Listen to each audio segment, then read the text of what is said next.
It's the best start in program history in the modern era, the best start since 1990 for the now 8-0 Carson-Newman Eagles.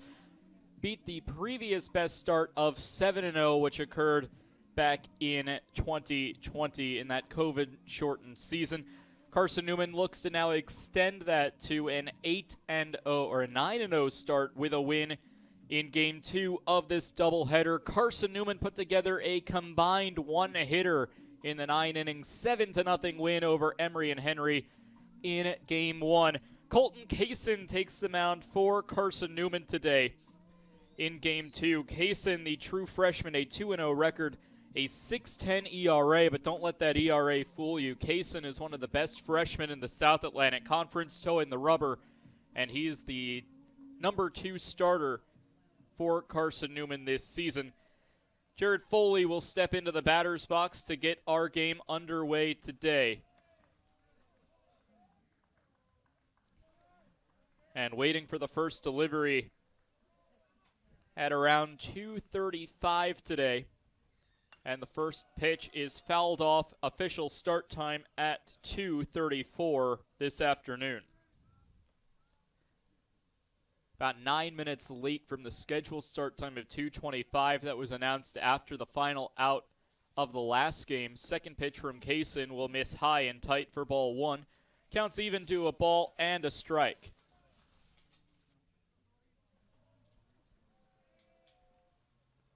Foley shows bunt, lays it down, foul up the third base line. It's a ball and 2 strikes. Went 0 for 3 with a walk and a strikeout in the last game against the Eagles. Fifth-year senior out of Sparta, North Carolina, out of Allegheny High School. Foley has a decent amount of speed, thus the leadoff batter for Emory and Henry. He now faces a 1-2 count against starting pitcher Colton Kaysen here in the top of the first. The 1-2 comes inside and misses for ball 2. 2 balls, 2 strikes, nobody out. Top of the first on the first batter of the ball game. Game 2 of our doubleheader. The 2-2 delivery. This one's hit softly on the ground over to short. Picked up by Jenkins. The throw is in time on what will go down as a 5-6-3 ground out off the glove of Gibson into the glove of Jenkins and over to first for the putout. And it brings up Tristan Hensley, the right fielder.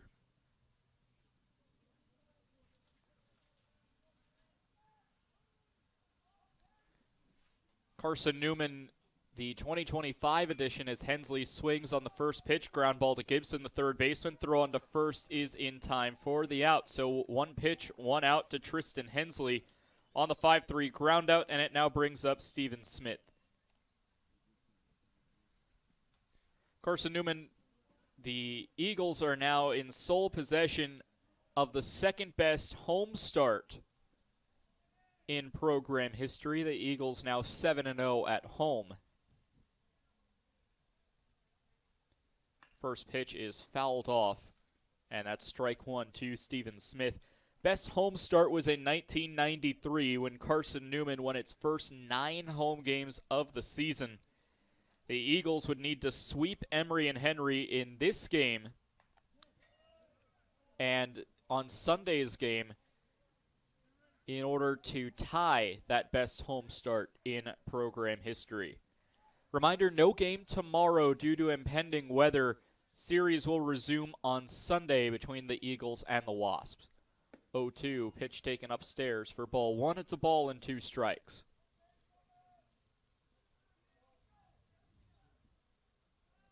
Take you through the lineup and defensive positioning in the bottom half of this inning as the 1-2 will miss downstairs for ball 2. Jared Foley and Tristan Hensley already grounding out to the left side of the infield.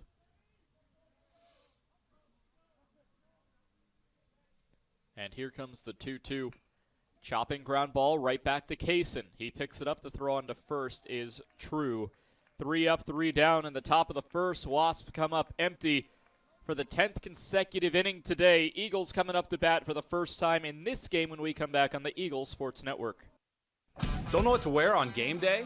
Head over to shopseeandeagles.com for all of your Carson-Newman Athletics gear.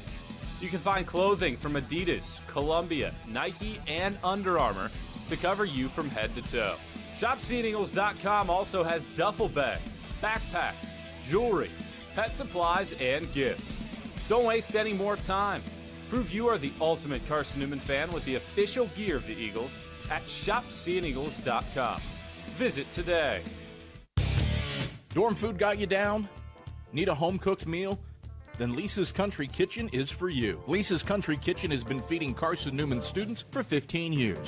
Lisa's has a family-friendly atmosphere all day long, from the morning with her $2.99 breakfast specials to dinner with Lisa's fresh, never-frozen steaks.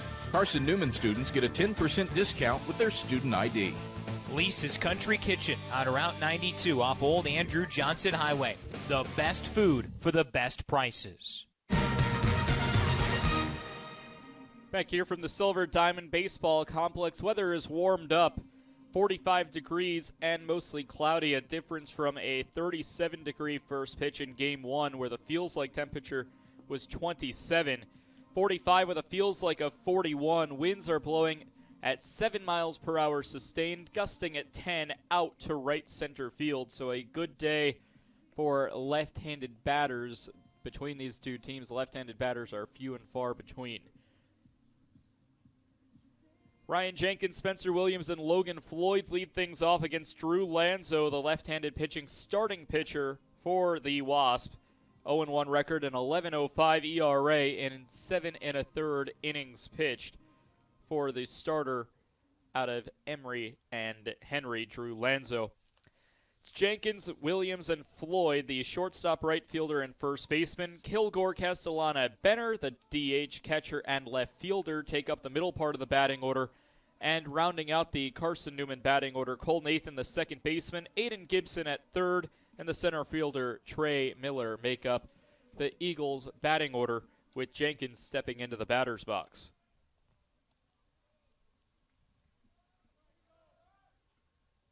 The first pitch is in there for a called strike. On the first pitch from Lanzo, excuse me. Lanzo fires the 0-1. It's a called strike on the outside part of the plate, 74-mile-per-hour pitch. Lanzo, a sophomore from Indian Trail, North Carolina, transferred from Division I UNC Wilmington. The 0-2. That one just missing away. It's a ball and 2 strikes.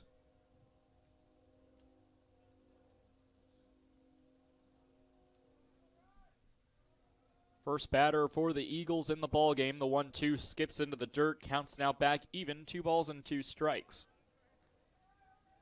Lanzo did not appear for the Seahawks of UNC Wilmington.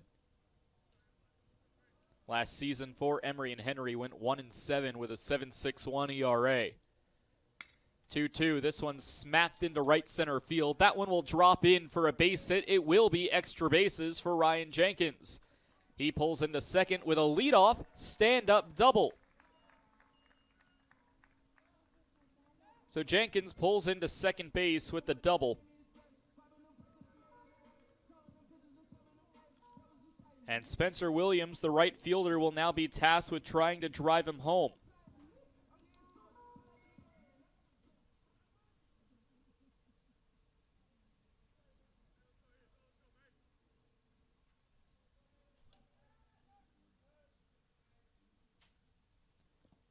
First pitch, it's a ball in the dirt. A wild pitch will get away and allow the runner in Jenkins to advance to third base. With a 1-0 count to Spencer Williams, the go-ahead run 90 feet away.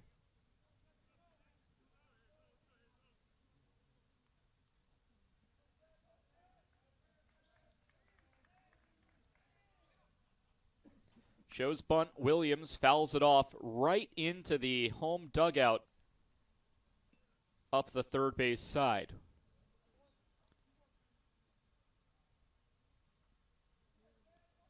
Same jersey combination for both teams. The white pants, navy blue tops and caps for Carson-Newman. All grays for Emory and Henry with the blue caps as well.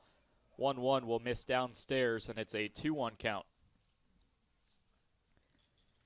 Emory and Henry picked to finish last in the South Atlantic Conference's preseason coaches poll after finishing 2024 with an 11-38 record. 2-1, base hit back up the middle for Spencer Williams. That's an RBI single.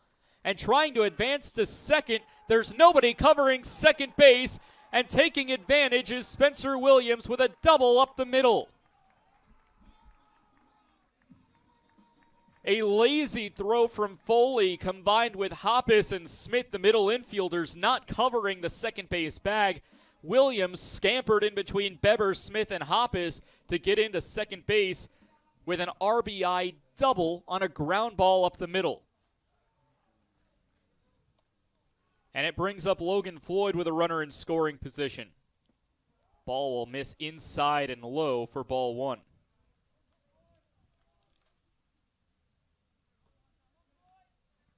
Jenkins advanced to third on a wild pitch. He didn't really need it after that Williams double.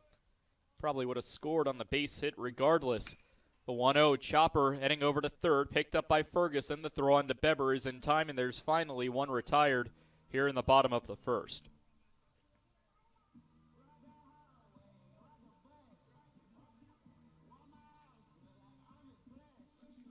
So the designated hitter, Tanner Kilgore, steps up. He's batting .321 on the year. Kilgore in game one of this doubleheader went 2 for 4 with a pair of singles. Pickoff back to second base, but back in safely is Williams.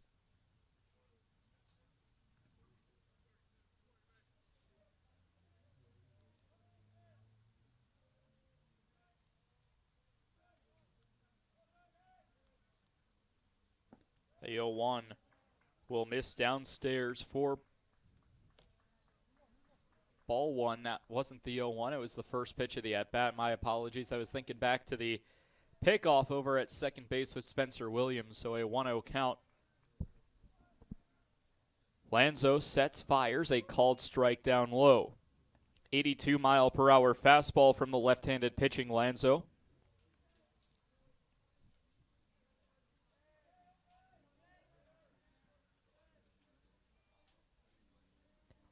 A look back towards second base, where Williams stands. Now a pickoff move. Smith, the second baseman, comes to cover, but there's no tag.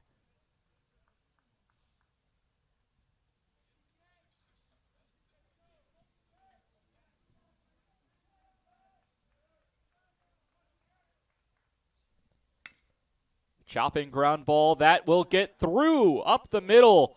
Another base hit. That's an RBI single, pushing it for 2. The pitcher will throw back to second base. He cannot evade the tag. So a very rare 8-1-4 put out on the single.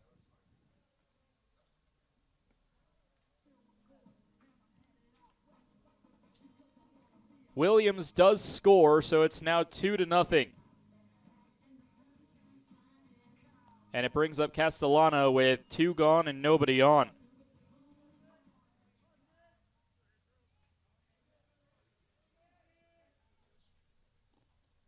First pitch taken for a strike down low.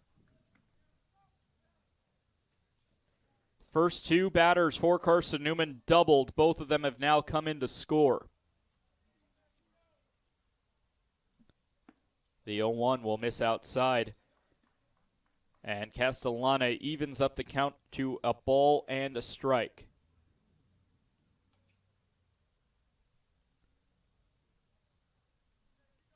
Now the 1-1. Castellano will swing over the top of it for strike 2.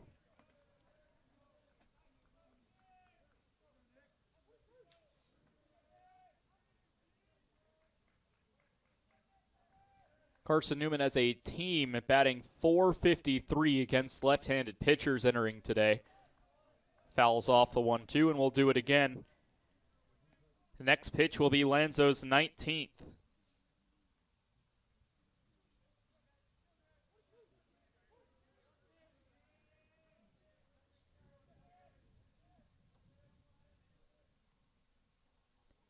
One-two comes inside. And that will miss for ball two. 2 balls, 2 strikes, 2 outs, nobody on for the catcher, Nicholas Castellana. Emory and Henry started this season 1-0 with a win over Anderson in a non-conference clash. Here comes the 2-2. It's a swing and a miss, and Castellana will go down on strikes. 2-run strike for Carson-Newman off 3 hits. Nobody left on base. 2-0. Eagles lead at the end of 1 on the Eagles Sports Network. Domino's Pizza in Jefferson City has deals for Carson-Newman students. Bring in your valid student ID when you order for pickup or delivery, and Domino's in Jefferson City will give you a steaming hot large one-topping pizza for $4.99. That's a large one-topping pizza for Carson-Newman students for $4.99 at Domino's in Jeff City. Call 865-471-6700 to order. That's 865-471-6700. Domino's, the official pizza of the Carson-Newman Eagles. Okay, let's see. I'm ready to do this. Carson-Newman. It's been around since 1851. Lots of flexible online programs. Wow. World-class accredited academics.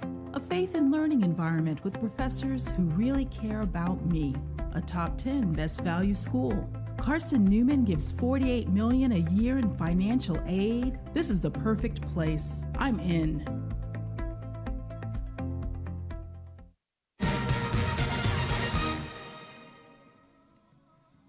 Top of the second, about to get underway here from Mossy Creek. Colton Kaysen back out for his second inning of work. He'll take on the 4-5-6 portion of the Emory and Henry batting order as we'll take a look at the starting lineup for Emory and Henry. We saw Foley, Hensley, and Smith back in the first inning. It's now Jacob Beber, Caden Howell, and Kai Gregoire, the catcher in the 4-5-6. Bottom of the order is Jack Ferguson, Kadeem Lewis, and Jarrett Hoppus, the third baseman, left fielder, and shortstop for the Wasp. Jacob Beber, the first baseman, steps into the batter's box to lead off the Emory and Henry half of the second inning. First delivery taken down low for a called ball 1. Jacob Beber 0 for 3, struck out twice in the last game against Carson-Newman. Called a strike to push the count to 1-1.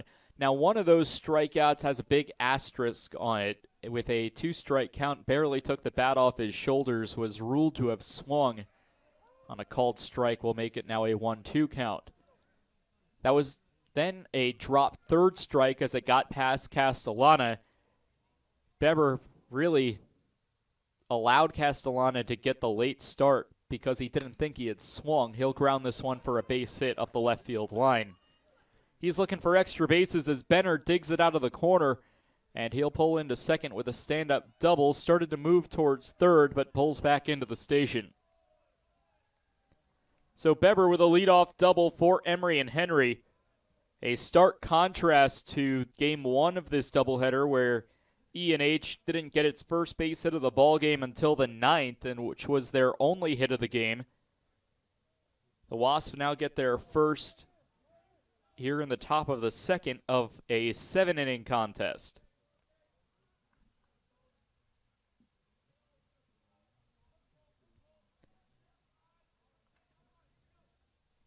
Nobody out for Caden Howell, the designated hitter, who shows bunt, pulls back, but called a strike. In that first game, Ryan Higgins, 7 innings of no-hit ball, 6 perfect innings to start the game. Higgins improves to 3-0, keeps his ERA at all donuts. Kaysen now looks back to Beber at second, now fires the 0-1 ground ball over to first. Nice backhand glove by Floyd, who flips it on to Kaysen in time for the out. Beber will advance up to third base, and with one gone, there's a runner 90 feet away for Emory and Henry.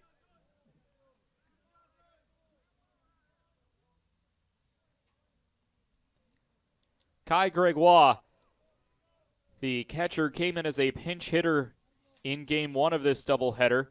The native to Waterloo, Ontario in Canada, carries that French-Canadian last name. A called strike will open up his at-bat. It reads to the American eye as Gregory, but put that French twang on it, it becomes Gregoire. A ball skips in the dirt, and a wild pitch will allow a run to score for E&H. Cuts into the deficit, and it's now 2-1.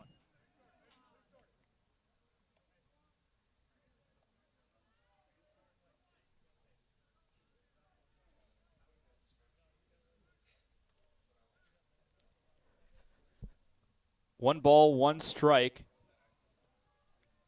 Gregoire, the transfer from Triton College, waits on the delivery. He'll foul it off for strike two, well out of play.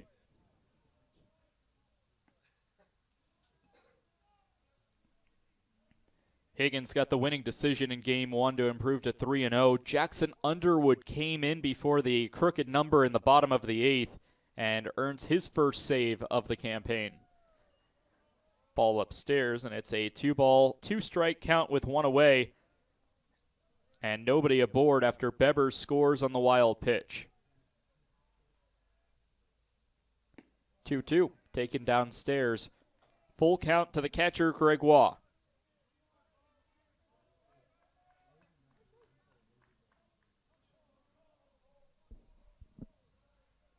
Standing on deck is Jack Ferguson. A swing and a miss. And the Wasp catcher will go down on strikes. First strikeout of the day for Colton Kaysen as it brings up the .429 hitting Jack Ferguson. Ferguson, a sophomore from Abingdon, Virginia, and the namesake high school, Abington High School. Called strike will push the count to 0-1 in favor of the Eagles pitcher, Colton Kaysen.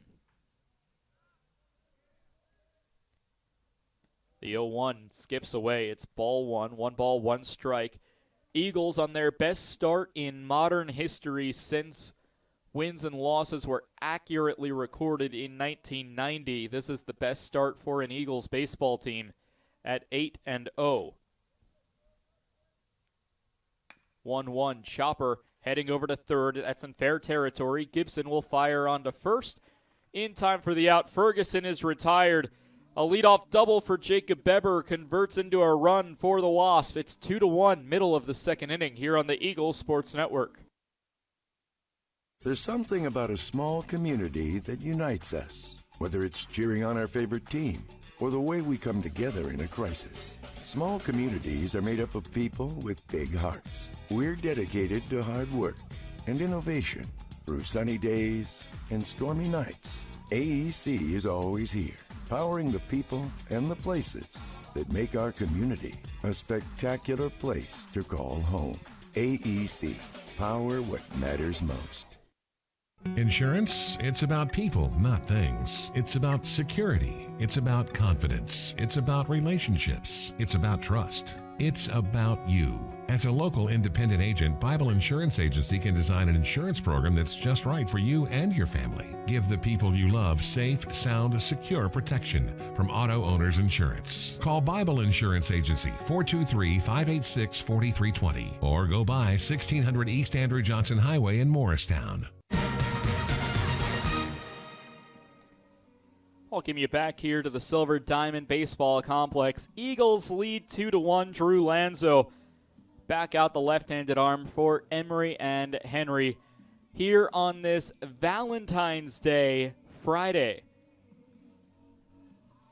otherwise known to some as Singles Appreciation Day. But I would just like to send a special broadcast Valentine's Day to my girlfriend, Abby, who I'm sorry that I can't be with you on today. Instead, out here calling a doubleheader for Carson-Newman and Emory and Henry, but a happy Valentine's Day to you, and I love you. A ball will miss downstairs to Seth Benner to open up the Eagles' half of the second inning.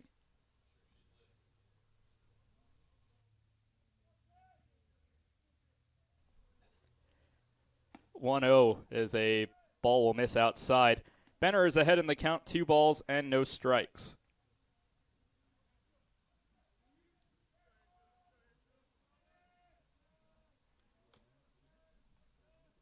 One run on one hit for Emory and Henry. Carson-Newman punching in for 2 runs in the bottom of the first.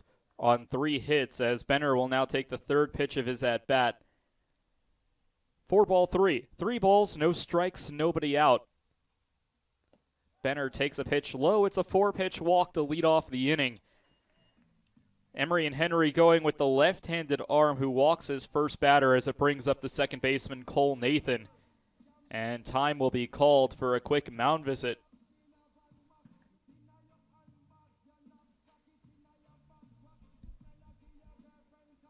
Emory and Henry putting out a left-handed pitcher. Carson-Newman doing exceptionally well against left-handed pitchers this season, batting .453 against left-handed arms entering today. So that does not include the first game of the doubleheader in which no left-handed arms were thrown.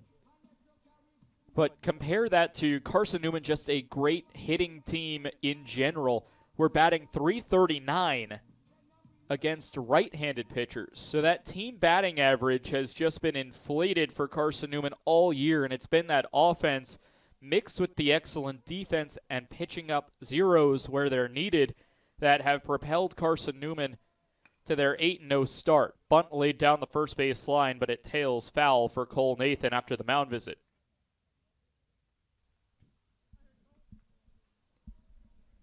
Again, entering today, Carson-Newman came in with a .366 batting average as a team, holding opponents to a batting average of .234. Pickoff over to first base on an 0-1 count to Cole Nathan, but Benner is back in safely.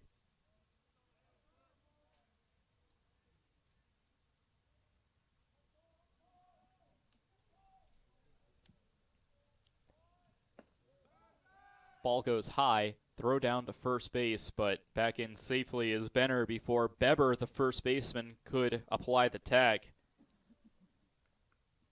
Beber continues to hold on Benner. And Nathan waits for the third pitch of his at-bat from Lanzo. The 1-1 shows bunt, lays it down up the first base line. Lanzo will pick it up, throw on to first in time for the sacrifice out. And Benner will advance up to second base.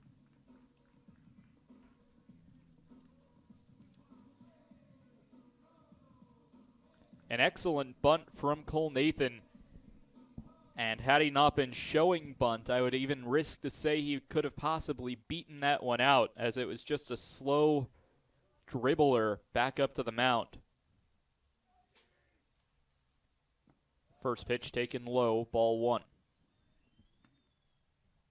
Aiden Gibson, the current batter, he's batting .400 on the year. After a game 1 where he went 2 for 4 with an RBI. Third baseman got 4 assists defensively as well. Ball will miss outside, and it's now 2-0.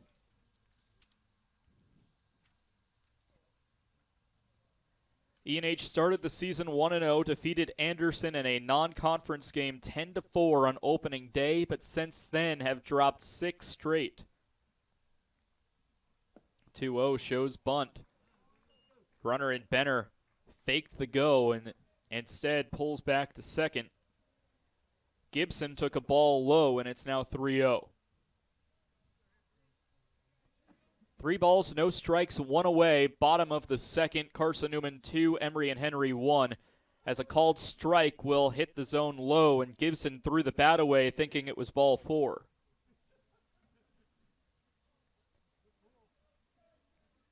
So as much as I hate to say it, Gibson takes the walk of shame back into the batter's box. Pickoff back to second base, and Benner is in safe.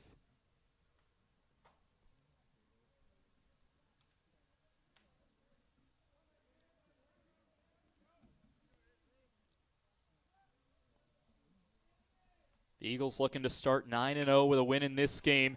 Gibson lifts one into center field. That will drop in for a base hit. Getting the red light at a late time was Seth Benner. Tom Griffin put up the red light after he had already rounded third and started to head home. So it'll put runners at the corners with 1 away. movement between the Emory and Henry dugout and the E&H bullpen down the right field line. Tom Griffin in the third base coach's box showing signs to both his base runner and Trey Miller. Gibson single, the first hit of the inning. It's the fourth of the day, for CN. First pitch, a called strike away.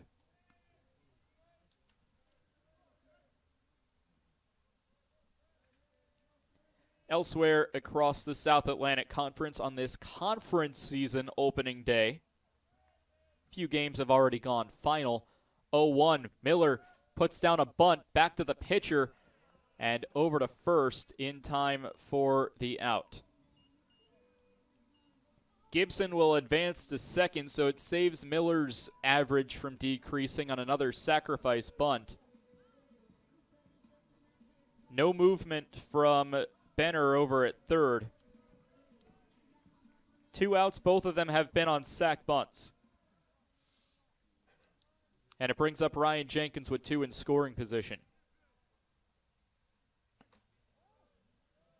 Ball will miss outside for ball 1. Coker and Ohio Dominican battling in the bottom of the 7th. Ohio Dominican leads Coker 3-2 in a non-conference game, even though conference series are starting today as well. The 1-0 ball will miss down low, and it's 2 balls and no strikes. Lenore-Rhine also in a non-conference game taking on Bloomsburg. The Bears lead at home in Hickory 7-0.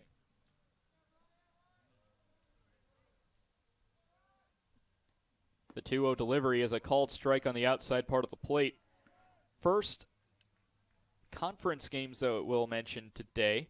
Limestone leads Lincoln Memorial 5-0 in the bottom of the 9th. Saints look to improve to 1-0 in conference play with that win over the Rail Splitters.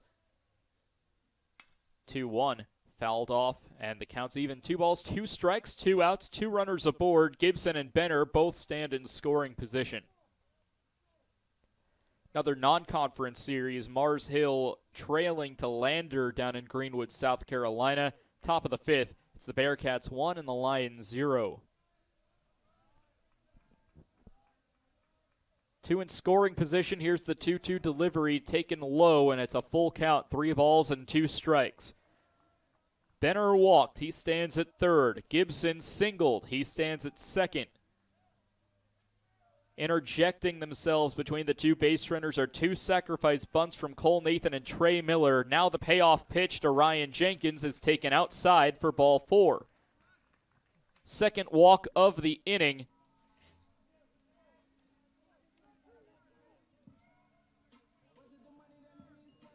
And that will load the bases.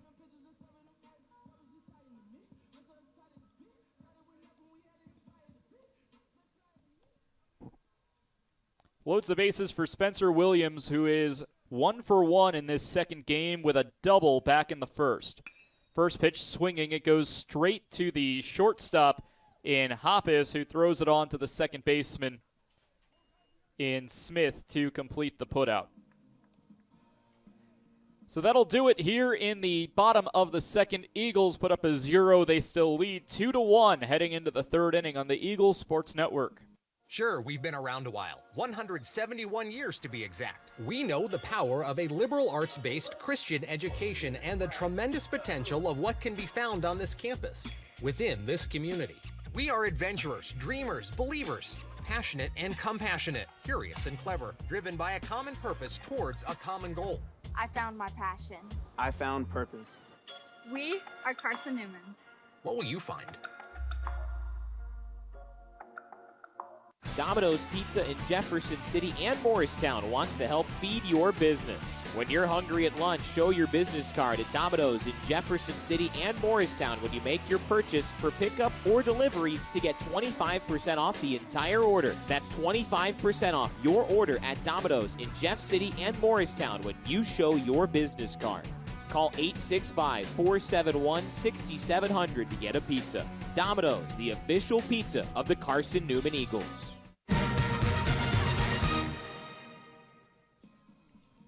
Top of the third inning about to get underway for Emory and Henry and Carson-Newman. 8th game of the season for E&H, 9th for Carson-Newman.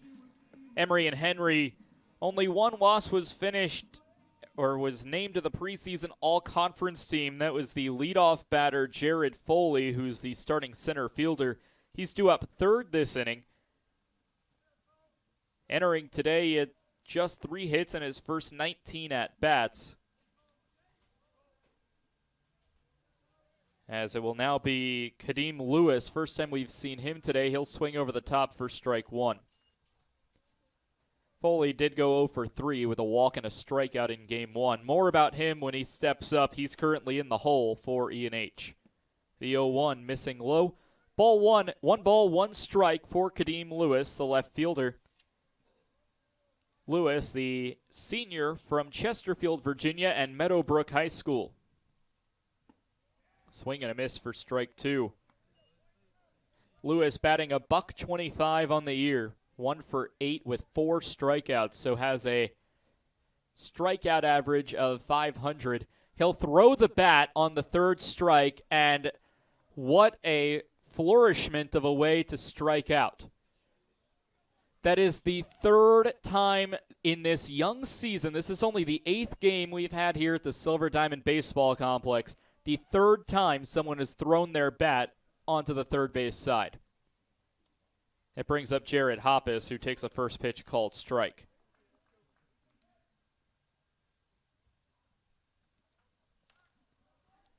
Hoppus, the shortstop, will take a first pitch or a second pitch ball outside, evens the count to 1-1.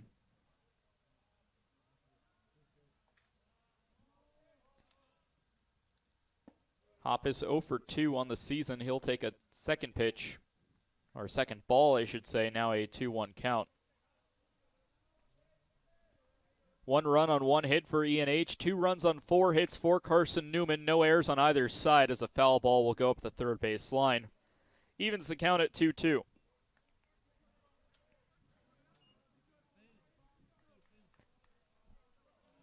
Jared Hoppus, the true freshman from Taylorsville, North Carolina, and Alexander Central High School. 2-2, chased on one out of the zone, and it's back-to-back Ks for Colton Kaysen. 3 out of the last 4 batters he's faced have gone down by way of the strikeout. Kaysen has 3 on the day. Struck out Lewis, Hoppus, and Gregoire back in the second. Back to the top of the order for Jared Foley, who fouls off the first pitch he sees. Strike 1 to the only selection for the preseason All-Sac for Emory and Henry.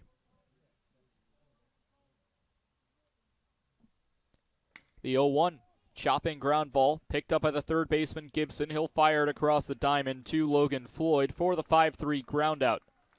3 up, 3 down in the Wasp half of the third. Eagles coming back up to the plate when we return on the Eagles Sports Network. How do you know you're in a community, not just a town? Well, strangers smile as they walk by. They refill your coffee without you asking. And when you ask directions, people offer to walk you there. Communities give more. The way you know when you walk into First Bank that you are in a real community bank. Great products, direct access to your local bankers, and relationships that can last a lifetime. Don't just have an account. Have a community with First Bank. Member FDIC. At InterDigital, we strive to be a leading provider of cutting-edge digital and marketing solutions. At InterDigital, we want to help our clients find success. Our team of technology gurus work together to ensure InterDigital continues to progress forward as technology advances. At InterDigital, we make technology work for you. Visit interdigital.com for IT support, web development, virtual tours, graphic design, internet marketing, mobile app, and film production services. InterDigital, laser focused on your success.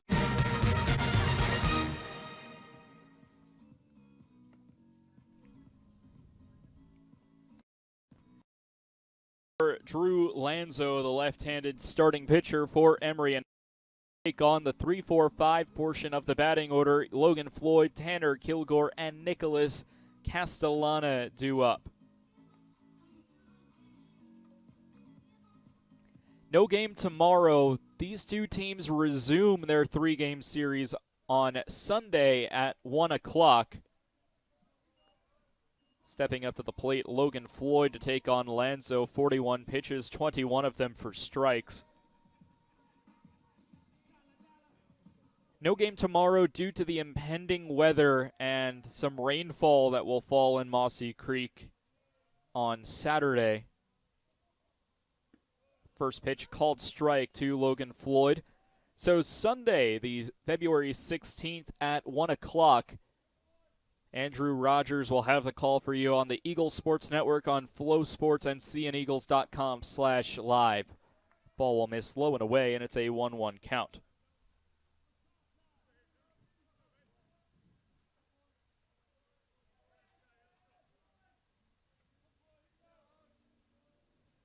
One ball, one strike to the leadoff batter of this inning, Logan Floyd. He barrels one up, but high into center field. Foley is there to reach up and make the catch. That one just put on a parachute the second it got into the outfield.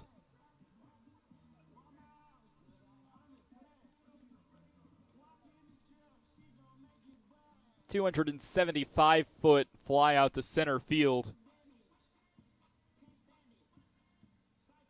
on a about 42-degree launch angle.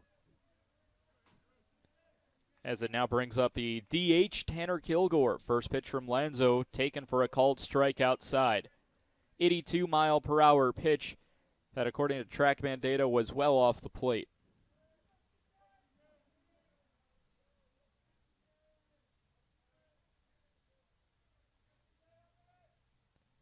The 0-1 delivery, a called strike on the outside part of the plate. Now it's an 0-2. Tanner Kilgore looking to repeat his performance from the first inning where he singled. The only downside was he was thrown out trying for second. The 0-2 will now miss low, and it's 1-2. Couple updates from conference play across the South Atlantic Conference. Limestone puts the finishing touches on Lincoln Memorial. 5-0, the final score up in Harrogate. Now the 1-2, check swing down low, and it's ball 2. 2 balls and 2 strikes. Tusculum and Newberry down in South Carolina. Bottom of the first, Tusculum got a base hit in the top of the first, couldn't cash in. 2 outs for the Wolves in the bottom of the first, scoreless down there. 2-2 is fouled off, and we'll do it again. Next pitch will be the 50th of the appearance for Drew Lanzo. Then early offense for the Wingate Bulldogs hosting UVA Wise. Off of 2 hits, Wingate is able to strike. It's now 1-0, bottom of the first down in Wingate, North Carolina. The 2-2 well outside for ball 3. Run went unearned after Bulldogs batter Cam Harris reached on a throwing error by the catcher that allowed a run to score for Wingate. Now here's the payoff pitch to Kilgore. It's a ground ball hit over to third. Picked up by Ferguson. The throw on to Beber is in time as the throw crosses the diamond.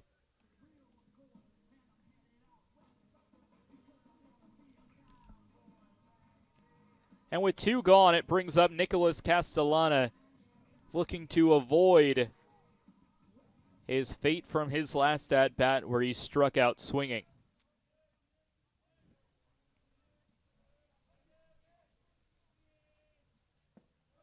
First pitch will miss low for ball 1 to Castellana. And as we're moving on from the South Atlantic Conference scoreboard, Wingate strikes again. Ishmael with an RBI single to center field. 2-0, Bulldogs lead the Highland Cavaliers. The 1-0 missing outside. Ahead in the count is Castellana. 2 balls and no strikes.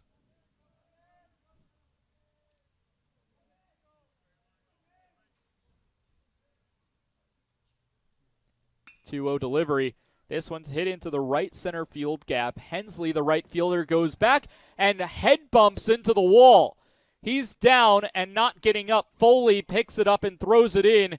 Castellana will stop at third. And this is a scary moment. The trainers are being called out. Hensley touched the warning track, went headfirst into the outfield wall right underneath the scoreboard.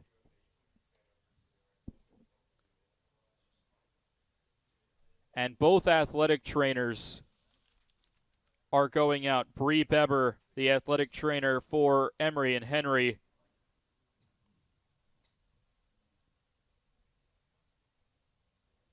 The bullpen staff for E&H now coming out to right field as well as first base umpire Scott Alexander has made the jog out to right center field as well.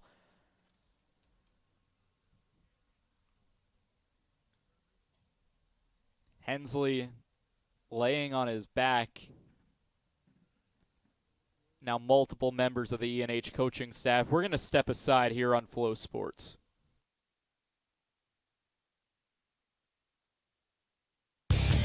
When you're sick and tired of fast food and need a fresh home-cooked meal, turn to Lisa's Country Kitchen.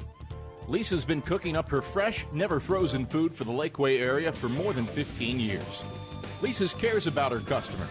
You may enter a stranger, but you'll leave a friend. From foot-long hot dogs to juicy steaks, Lisa's has the best food for the best prices. Lisa's Country Kitchen on Route 92 off Old Andrew Johnson Highway.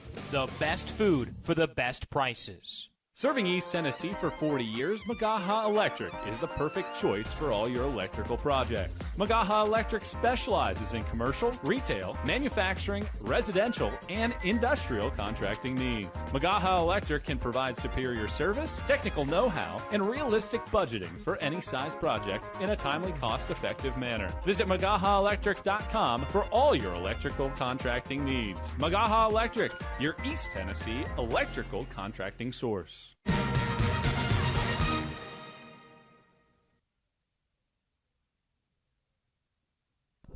We welcome you back to a difficult scenario here at the Silver Diamond Baseball Complex. It is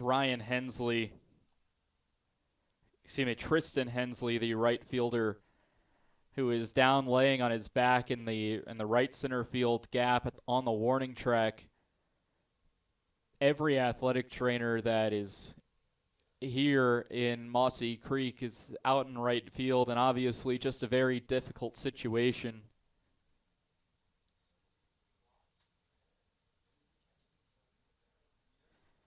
One athletic trainer on staff for the Carson-Newman baseball team, one was in the crowd here, and I saw while we were at break, sprinted down, opened the gate onto the field, and sprinted out to the field herself despite being not on duty. And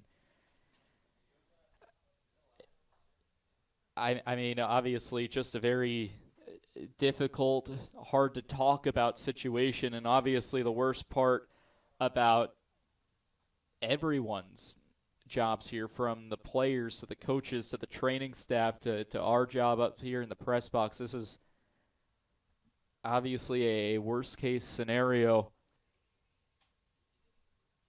Hensley still on his back out in right center field.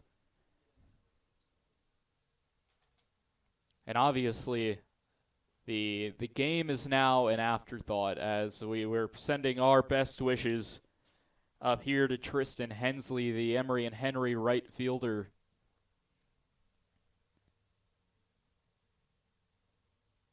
And while the athletic training staff keeps a watchful eye over Hensley, we'll let them do a little bit more work, and we'll reevaluate in 60 seconds. We'll send it to break one more time here on the Eagle Sports Network.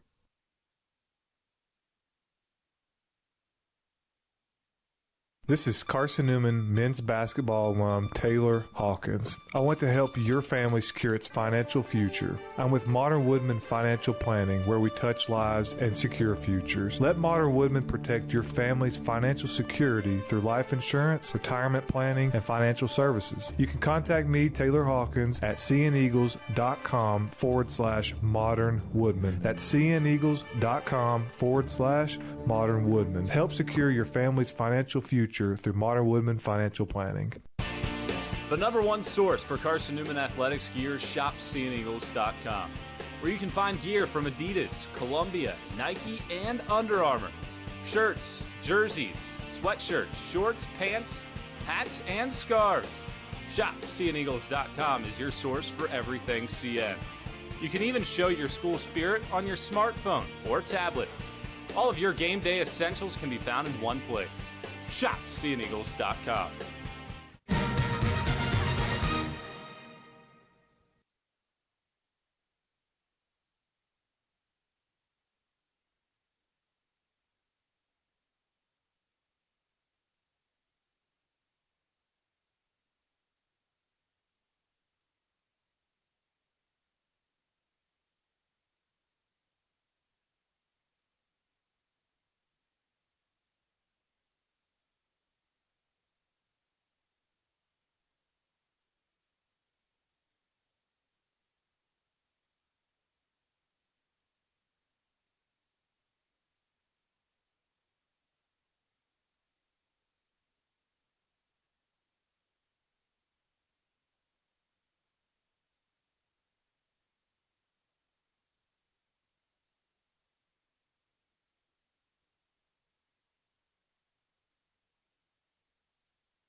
Tri-Light is proud to support Carson-Newman Athletics. We salute the student athletes who are working hard to make great things happen on the field, in the classroom, and in the world. It takes vision, commitment, and teamwork, qualities we share at Tri-Light. Our mission is to provide life-changing opportunities by building a world-class fiber broadband network. If you'd like to learn more, please visit trilight.net or call us at 833-847-0824.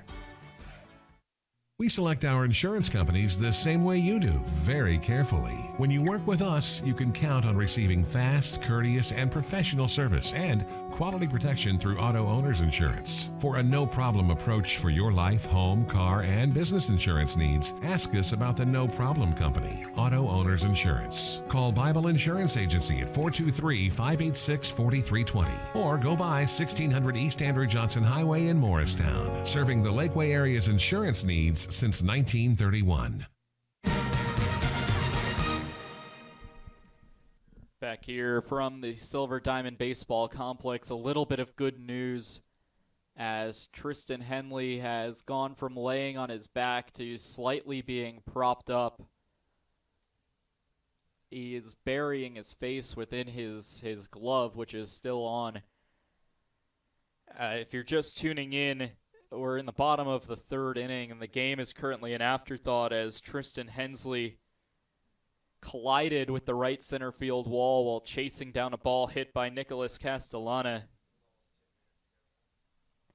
Now nearly 10 minutes ago, as that happened at around 3:17.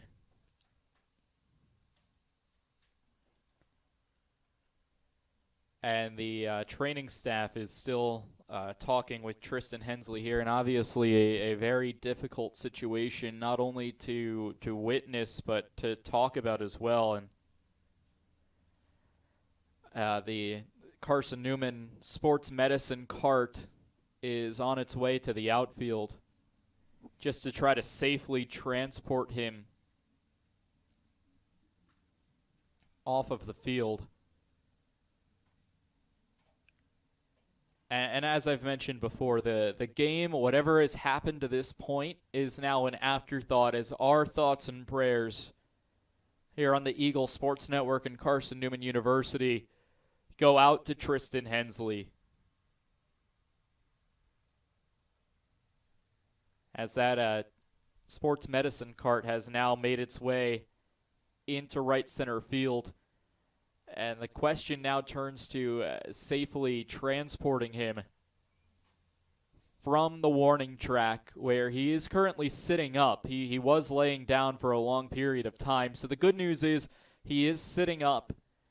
We're unsure if he ever did lose consciousness, but if he did, he has certainly regained it to this point.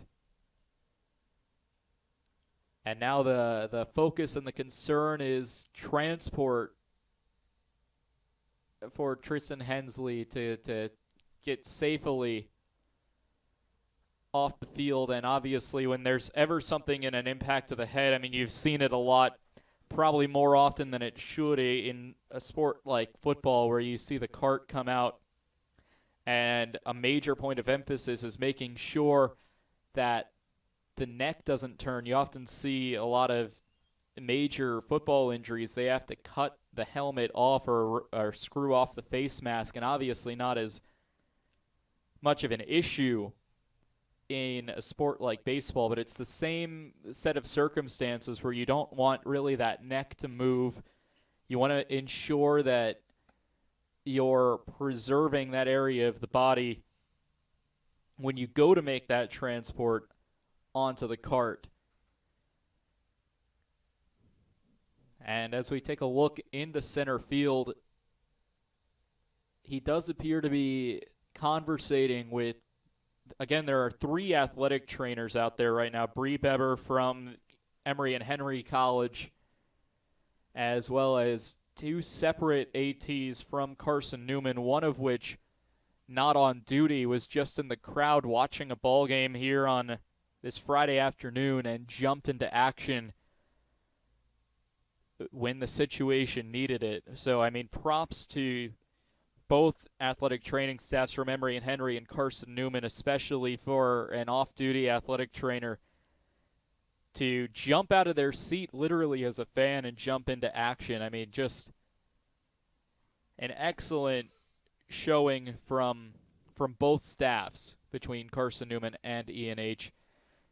Both staffs are now preparing to transport Hensley onto that Gator cart in right center field, and while they do so, we'll give them some more time to assess the situation. We'll take another break here on the Eagle Sports Network and be right back. Don't know what to wear on game day? Head over to shopseeandeagles.com for all of your Carson-Newman athletics gear. You can find clothing from Adidas, Columbia, Nike, and Under Armour to cover you from head to toe.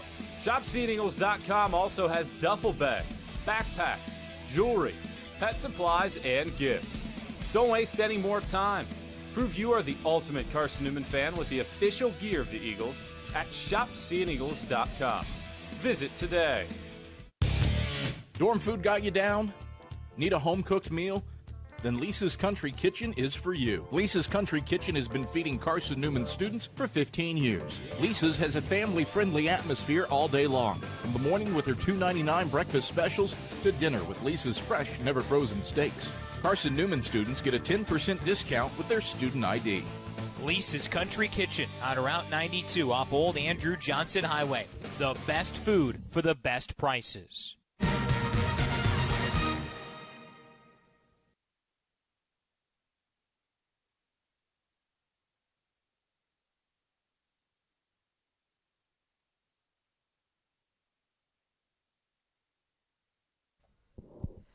I welcome you back here to the Silver Diamond Baseball Complex. We've said it before, we'll say it again. Our thoughts and prayers are now going out to the safety and well-being for Tristan Hensley, the Emory and Henry right fielder. If you're just tuning into our broadcast or have tuned in the past, approaching on 15 minutes, a scary situation. Nicholas Castellana for Carson-Newman hit a ball into the gap in right center field. The right fielder Tristan Hensley gave chase on the ball, and right in between the flagpole in right center field and the scoreboard, Tristan Hensley braced himself for impact with the wall. It seemed like he caught himself on the way down and then laid on his back and did not move while the center fielder Foley continued with the play. And obviously that's an afterthought now. And some more news now transpiring as making their way onto the field are members of the Jefferson City Fire and Rescue and EMS staff, as we have an ambulance and first responders on site making their way out to right field. And obviously from the moment this happened, we knew it was a serious situation, and it's not, to be honest, not quite a shock to see EMS and first responders making their way out to right center field. It was a difficult sight during the break, seeing members of the Carson-Newman baseball staff coming into the crowd and collecting the belongings of what we can only assume is Tristan Hensley's family, who came out to Mossy Creek to support and watch their son play, and obviously a worst-case scenario now playing out.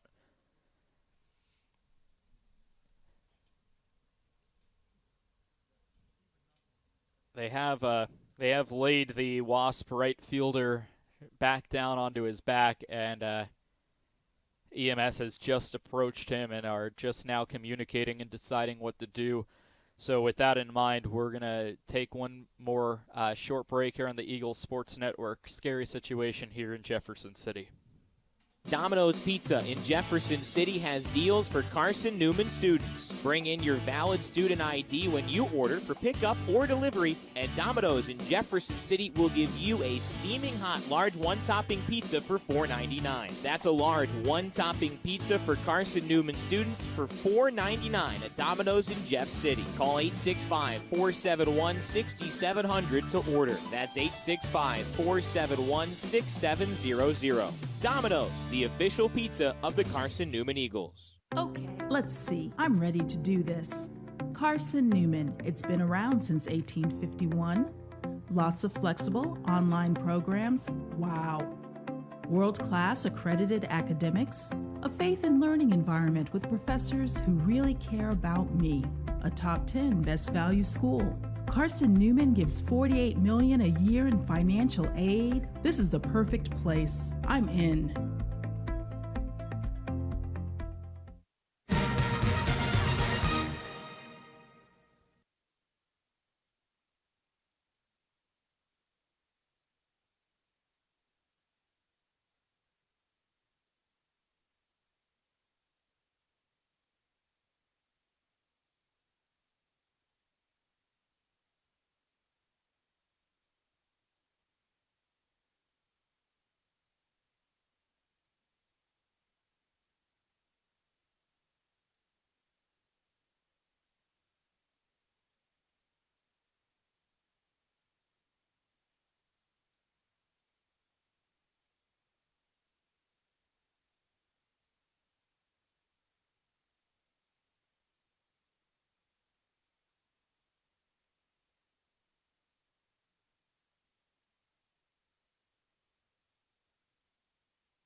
We'll welcome you back here to the Silver Diamond Baseball Complex in a scary situation. We thought the cart would be able to take care of it, and that's just simply not the case. Jefferson City EMS first responders have brought an ambulance out onto the field in right center field, and one of the most absurd sights you will ever see is an ambulance on the field. And again, our thoughts and prayers go out to Tristan Hensley, and while we let EMS work on Tristan Hensley and making sure that his health and safety is preserved, and while they work on that transport, we're going to send it over to Greenwood, South Carolina, where Ryan Wilkes is on the call for Carson-Newman softball against Lander. So we will come back. We're on a temporary injury delay, but for right now, you're going to be listening in to Ryan Wilkes on the Eagle Sports Network, Carson-Newman softball at Lander. She went to first, and the throw was swift enough to hold Brooks at third. So 6-3 ground out off the bat of Martin. And now Sienna Cameron will start the second trip through the Eagle order. First pitch home from Akins is outside for ball one. So far, the first 10 games of the season, Sienna Cameron is fifth in the conference in batting average, hitting .514. Danielle Jason leads the category for Tusculum, hitting .720 through 8 games. So 1-0 home to Cameron. She swings and misses for strike two. Sienna Cameron leads the league in RBIs. Through 10 games, she has 14. Macaulay Bailey's fourth with 11. as Cameron looks for another RBI right here. Runner on third, 2 away, and a 2-0 ballgame in favor of Lander. The next pitch runs upstairs, and the count is 2-1.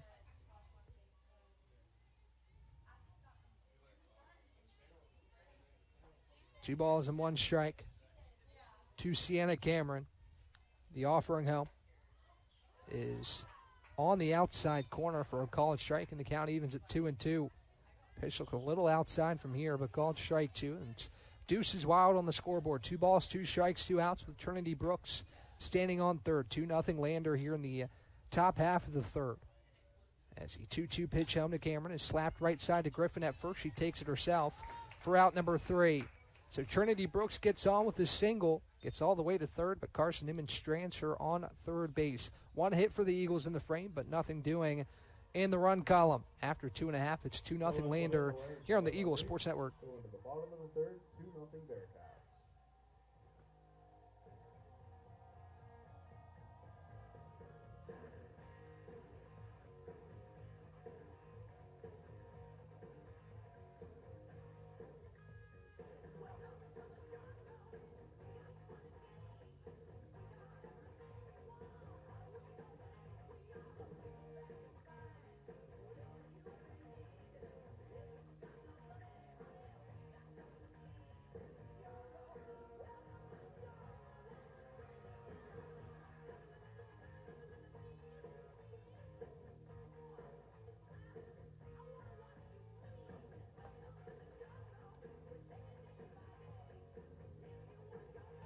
Back here on the Eagles Sports Network, Ryan Wilkes taking you through all the coverage between Carson-Newman and Lander here in Game 2 of the day for Carson-Newman as Sierra Rogers back in the circle. If you're just joining us, Silver Diamond Baseball Complex, Carson-Newman Baseball in a delay currently. So thank you for tuning in for a bit before the baseball team gets back underway. The Eagles trail 2-0 in this one. Bottom half of the third upcoming for Lander. Back to the top of the order, it's Caitlin DeFranco, who walked in her first at-bat, came in to score him. The only hit of the day for Lander. It was an important one, a 2-run home run for Emily Allen. 1 hit apiece for each side, but the decisive hit so far was that 2-run home run. Trinity Brooks, the only hit for the Eagles, was a single to lead off the frame. First pitch is pumped in by Rogers for a strike, and the count 0-1. It was a 4-pitch walk for DeFranco to start the ball game. She's back in for the second time. The right-handed Rogers toes the slab and fires home the 0-1. DeFranco takes low and outside. The count evens at 1-1. After that 2-run first, Rogers has settled in, went 1-2-3 through the Lander order last time. Got Angeli to strike out. Jones to line out to third. Fly out to center off the bat of Griffin, and then got Bumgarner swinging for out number 3 as the 1-1 is downstairs for ball 2. DeFranco, Moore, and Hill due up for Lander. Again, Moore going into her first at-bat of the day, hitting .640.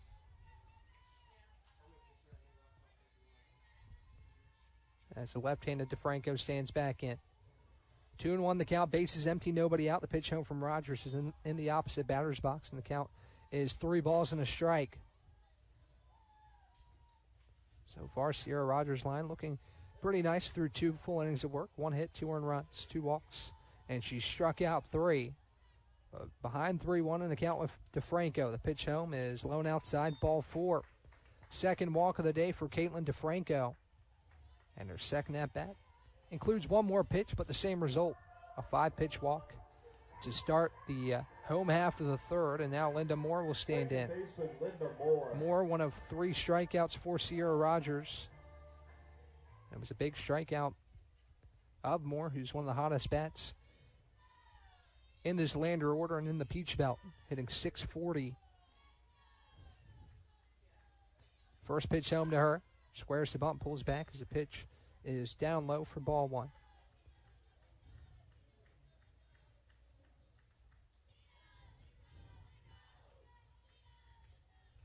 Ball and no strikes to the right-handed hitting Linda Moore.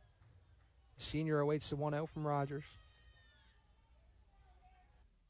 We welcome you back here to the Silver Diamond Baseball Complex. The ambulance has left the field, and obviously us here at the Eagle Sports Network, at Flow Sports, at Carson-Newman University, and all of us here in Jefferson City send our thoughts and prayers to Tristan Hensley, the right fielder, as the ambulance has left with his family in tow and has cleared the facility. Both teams will have a quick meeting with each other and then a quick warm-up process. Just wanted to pop back in and give an update on what's happening. We'll send it back to Ryan Wilkes with Carson-Newman softball while we try to figure out the status of our game here. For now, it is Carson-Newman at Lander softball on the Eagle Sports Network. And it's strike two. 2 balls, 2 strikes. Runner on first and DeFranco. Nobody out here in Lander's half of the third inning. 2-0. Only 2 combined hits, 1 for each side. Trinity Brooks single and the Emily Allen home run. Allen's in the hole, awaiting her second at bat. Here's a 2-2 home from Rogers. Upstairs, ball 3. Full count to Linda Moore. With DeFranco standing on first. 2 walks to start the day for DeFranco. She's only seen 9 pitches. She saw 4 in the first at bat, 5 in her second. She stands on first base. Here's the 3-2 from Rogers to Moore. Inside and low, ball 4. Back-to-back walks to start the frame. Makes it first and second for Lander. Nobody out for Reagan Hill. Right fielder Reagan Hill. Time called by Kennedy Ward. She'll trot out to chat with Sierra Rogers as Holly Tucker Vance also comes out of the Eagle dugout. While we have a second, let's check in on some South Atlantic Conference softball. The early standings, with obviously no conference games played yet. Tusculum is 8-0 in first place currently. Limestone's only played 4 games, so they technically sit in second at 3-1 in terms of the percentages. As Lincoln Memorial 6-3 in third. Catawba in fourth at 5-3. Coker tied with them at 5-3, as well as Emory and Henry. Carson-Newman in there right below E&H at 6-4 on the year. So the rest of the conference kind of all over the place as we start this season. Interesting point, though. Wingate is 2-6, and Lenore Ryan is 3-5. 2 of the preseason favorites sitting near the bottom of the conference here early in this 2025 season. The visit concludes between Rogers and Holly Tucker Vance as it's first and second for Lander. Nobody out for the lefty, Reagan Hill. First pitch home from Rogers. Hill squares the bump, pokes it left side, but foul. You see a little action getting going in the Eagles bullpen. As Sierra Rogers finds herself in a bit of a jam here in the third.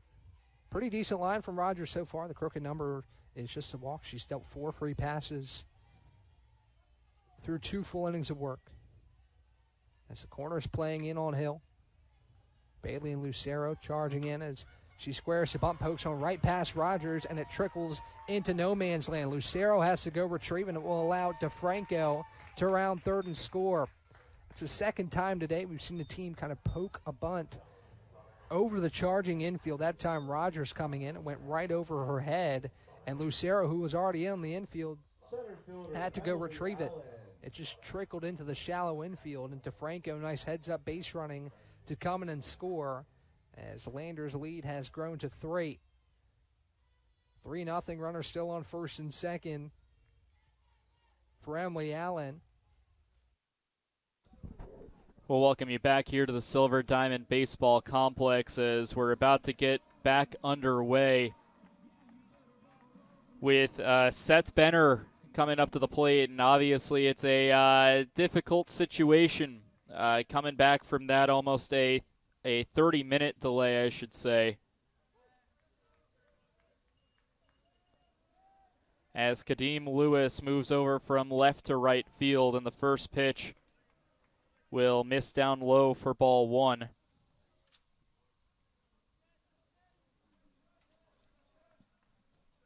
We'll try to sort through the defensive changes for Emory and Henry as we go through this. A foul ball will put the count even to a ball and a strike. Jared Foley still remains in center field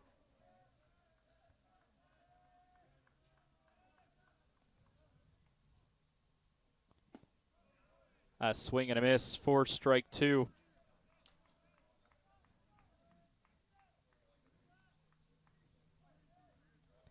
Clay Caldwell takes over in left field and will take over in the 2-hole. I believe those are the only defensive changes as a ball skips away, and it's 2 balls, 2 strikes. The runner comes home, and on a wild pitch, Castellana will come in to score, and my apologies, didn't do a great job of reminding you that Nicholas Castellana was on third after all of that. So Seth Benner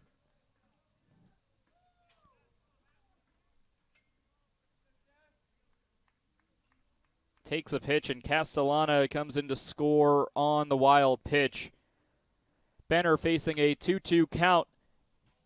He hits one deep towards left field, towards the foul pole, and that is a home run. A 365-foot home run, 94 miles per off the bat, and it's a solo shot for Seth Benner.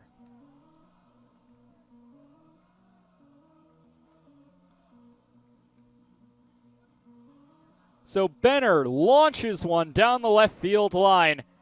It's a solo shot, and the decision will be made to make a call to the bullpen, a 365-foot shot for Seth Benner. And a call to the bullpen will be made for E&H. It's now Carson-Newman 4, Emory and Henry 1. We'll take a short break on the Eagles Sports Network. There's something about a small community that unites us, whether it's cheering on our favorite team or the way we come together in a crisis. Small communities are made up of people with big hearts. We're dedicated to hard work and innovation through sunny days and stormy nights. AEC is always here, powering the people and the places that make our community a spectacular place to call home. AEC, power what matters most.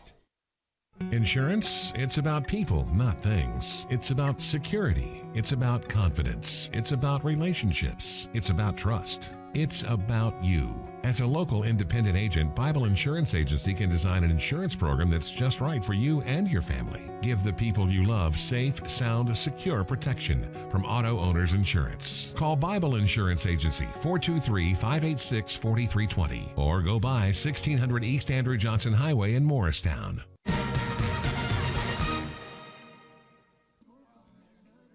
Jacob Iverson takes the hill for Emory and Henry. Iverson, the sophomore right-hander out of Fort Mill, South Carolina, and Catawba Ridge High School.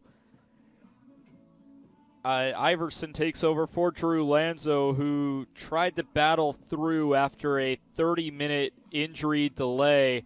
And we can only say it, we can't say it enough, I feel like. Again, our thoughts and prayers go out to Tristan Hensley, who had to be escorted off of the field after an injury to the upper body. But it will be Jacob Iverson taking the mound for Emory and Henry. He will inherit a 2-out inning here in the bottom of the third with nobody on. If you're just tuning in, we've had scary moments here in Mossy Creek. 2 runs have scored here in the bottom of the third, but the more important thing that happened this inning was the injury to Tristan Hensley, who had to be escorted out via ambulance and first responders. As Cole Nathan will be the first batter to take on Jacob Iverson.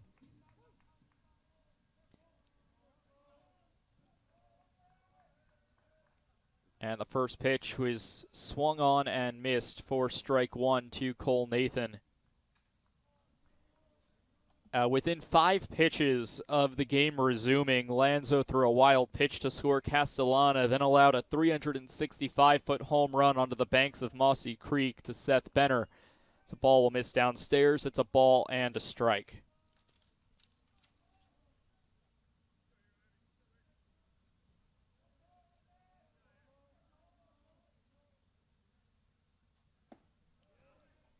It ruled as a swing to Cole Nathan. 1 ball and 2 strikes.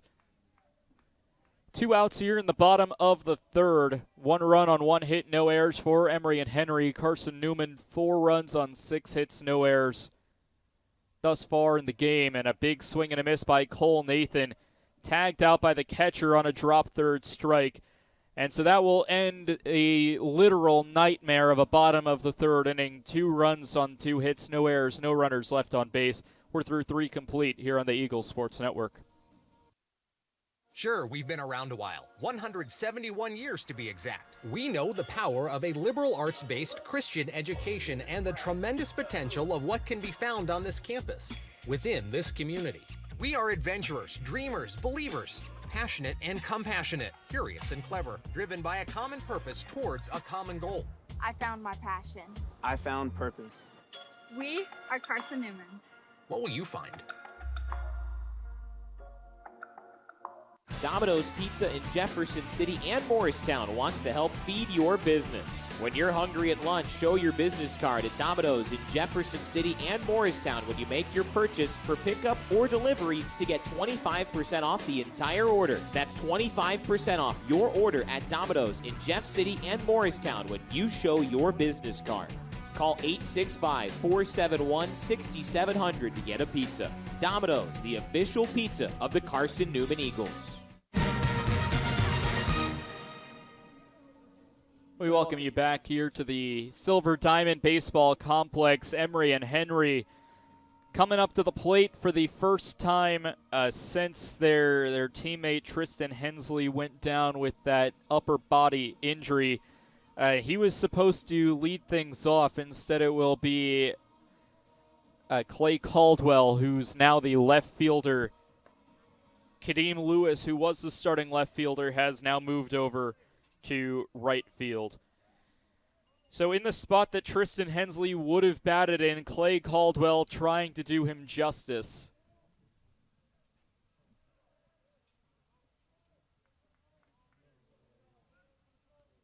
And Caldwell steps into the batter's box to take on Colton Kaysen, who maybe surprisingly is still out on the mound. First pitch is taken for a ball outside.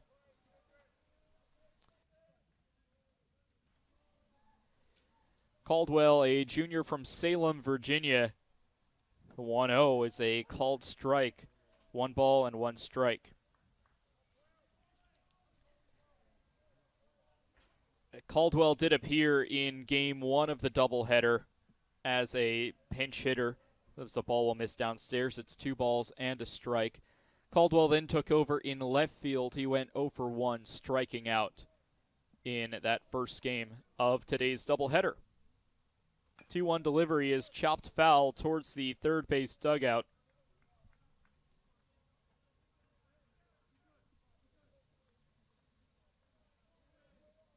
Two balls, 2 strikes, and nobody out. Top of the fourth here in Mossy Creek. 2-2, fouled back into the screen. We'll do it again. And as a reminder, this is the second game of a doubleheader, so this will only be a 7-inning game, of course, unless more innings are needed. 2-2, called strike 3 on the inside part of the plate. And Caldwell will go down looking. It is the 3rd consecutive strikeout for Colton Kaysen. Make that his 4th strikeout in his last 6 batters as Steven Smith steps into the batter's box. 0 for 1 after grounding out to the pitcher his last time up. He'll swing over the top of the first pitch for strike 1. If you're just tuning into our baseball coverage today, Carson-Newman 7-0 winners over Emory and Henry in Game 1 as a called strike finds its way upstairs. A combined no-hitter between Ryan Higgins and Jackson Underwood, who got the win and save respectively. 0-2 swings and misses, just threw the barrel at it and comes up empty. That's now 5 strikeouts for Colton Kaysen.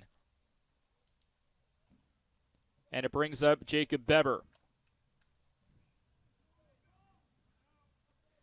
It was a combined 1-hitter in which Ryan Higgins threw 6 perfect innings before walking a batter in the 7th and was pulled after that. A called strike downstairs for strike 1. It's an 0-1 count to Beber. Underwood then did not allow a hit in the 8th, and unfortunately a first batter single in the 9th for Carson-Newman stopped the potential for a no-hitter as a foul ball will push the count to 0-2.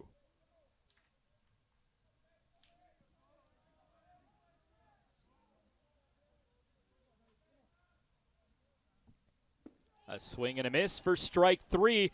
Colton Kaysen, after that long delay, comes in and strikes out the side. Has now struck out 6 of the last 8 batters he's faced as we go to the bottom of the 4th on the Eagles Sports Network.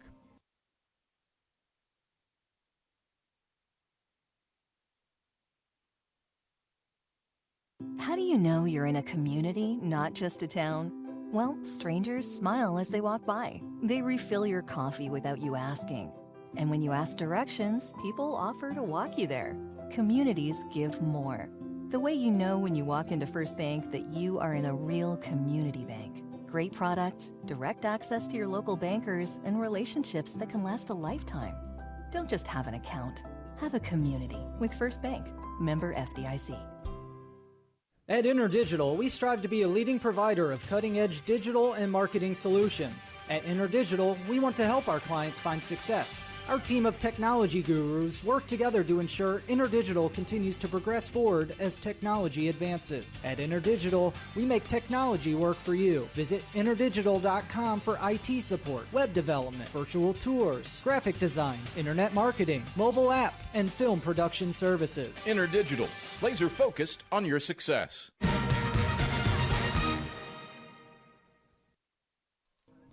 Jacob Iverson back out for his first full inning of work after he came in for relief of Drew Lanzo last inning, in which Carson-Newman put up a 2-spot. Nicholas Castellana hit a triple, came in on a wild pitch before Seth Benner scored on a solo home run 365 feet down the left field line. Aiden Gibson, Trey Miller, and Ryan Jenkins are due up this inning.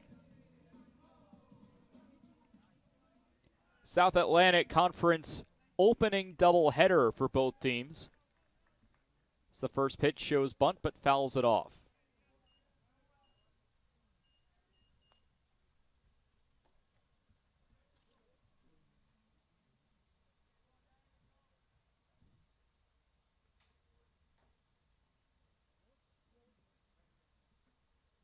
And time called as the umpire walks the ball out. Gibson fouls off the first pitch he sees for an 0-1 count. Carson-Newman baseball on its best start in program history. The 0-1 is a called strike upstairs.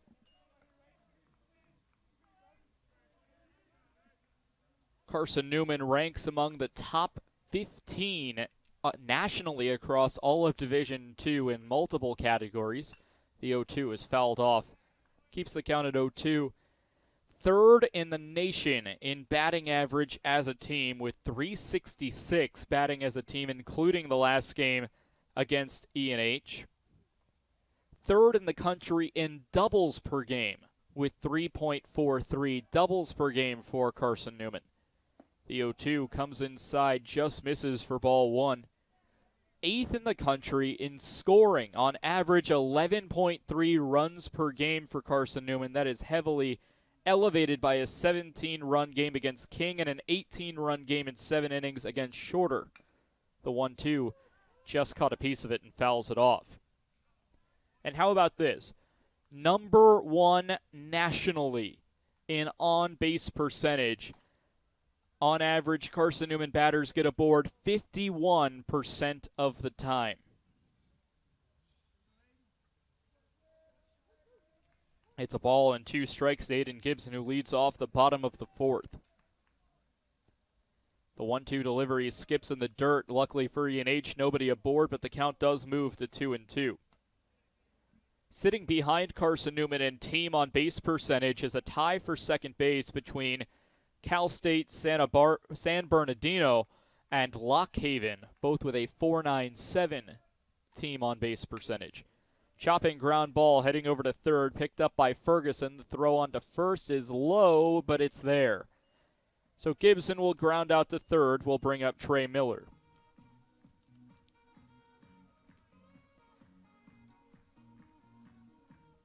How about this? UVA Wise out of the South Atlantic Conference. Lenore Ryan from the SAC as well.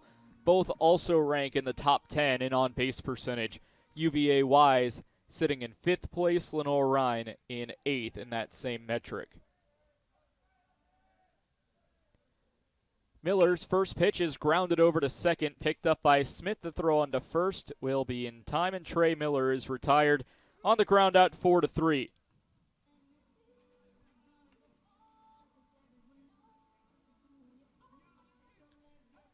So 2 up, 2 down here in the bottom of the 4th. Will now bring up Ryan Jenkins.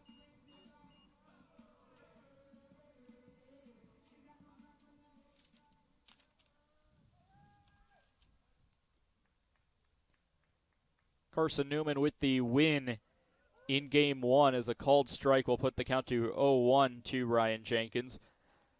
With the win 7-0 in Game 1 of this doubleheader, CN has now won 8 of its last 12 South Atlantic Conference openers.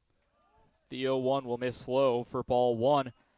Carson-Newman 19-14 in the first conference contest of the year, going 19-12-2 in the opening series since records have been kept in 1990. The 1-1 called a strike inside, and it's 1-2. Eagles have won their first conference and conference series each of the past 2 seasons. The 1-2, chopping ground ball, heading over to short, picked up by Hoppus. The throw on to first is in time. 3 groundouts, each to a different position, putting assists all over the infield as Jenkins grounds out 6-3. End of the 4th inning, it's 4-1. Carson-Newman on the Eagles Sports Network. When you're sick and tired of fast food and need a fresh home-cooked meal, turn to Lisa's Country Kitchen. Lisa's been cooking up her fresh, never-frozen food for the Lakeway area for more than 15 years. Lisa's cares about her customers. You may enter a stranger, but you'll leave a friend. From foot-long hot dogs to juicy steaks, Lisa's has the best food for the best prices. Lisa's Country Kitchen on Route 92 off Old Andrew Johnson Highway. The best food for the best prices. Serving East Tennessee for 40 years, Magaha Electric is the perfect choice for all your electrical projects. Magaha Electric specializes in commercial, retail, manufacturing, residential, and industrial contracting needs. Magaha Electric can provide superior service, technical know-how, and realistic budgeting for any size project in a timely, cost-effective manner. Visit MagahaElectric.com for all your electrical contracting needs. Magaha Electric, your East Tennessee electrical contracting source. Caden Howell will be the first man to come to the dish for Emory and Henry. And you factor in the time of delay, which was about 30 minutes, and it's probably been a little either somewhere under or somewhere over an hour, somewhere around an hour since the last plate appearances for Caden Howell, Kai Gregoire, and Jack Ferguson, the 3 E&H batters who are due up this inning.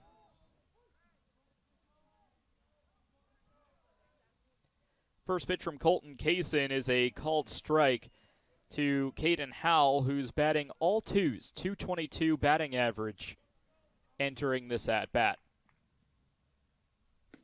Ball taken outside, and it's a 1-1 count. Emory and Henry has dropped 6 straight since winning the season opener against Anderson in a non-conference game. The 1-1 hit sharply on the ground. That will get through the right side of the infield for a leadoff single. So a base runner aboard for E&H. First base hit since the Jacob Beber double back in the 2nd inning. And it brings up Kai Gregoire, the catcher who struck out swinging his last time up.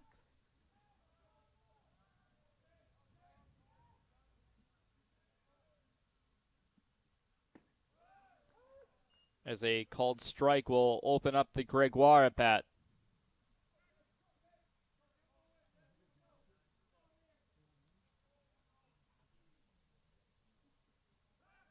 Pickoff back over to first base. And in safely is Caden Howell, the DH, as Gregoire looks to at least advance him to one of the next couple of bases to try to get E&H back into this game here in the top of the fifth. Another pickoff, but again, Howell is back in safely despite the tag from Floyd.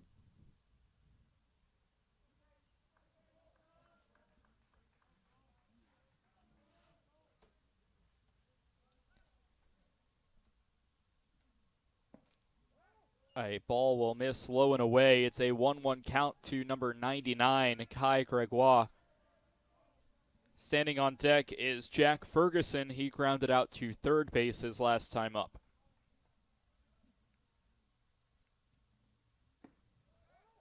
Ball will miss low, and now it's a 2-1 count.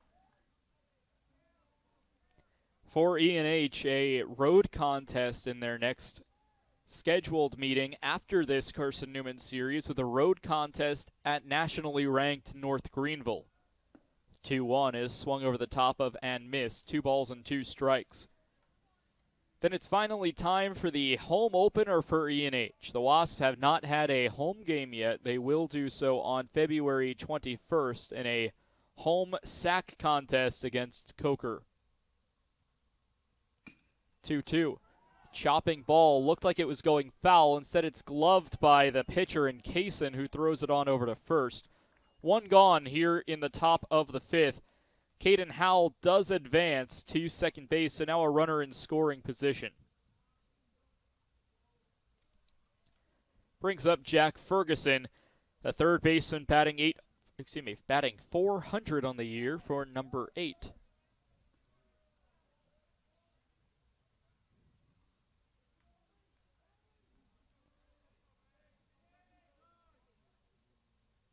First pitch of the Ferguson at-bat is in for a called strike. E&H does not host a non-conference opponent until March 5th when it hosts King.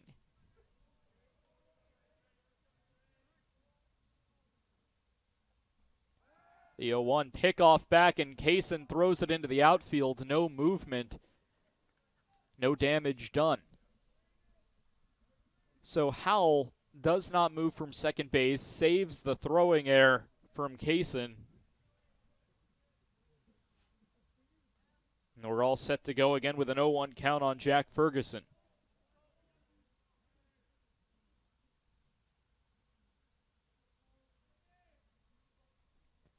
The 0-1 delivery, breaking ball, just a nasty cut inside the strike zone. 75-mile-per-hour pitch just finds its way in.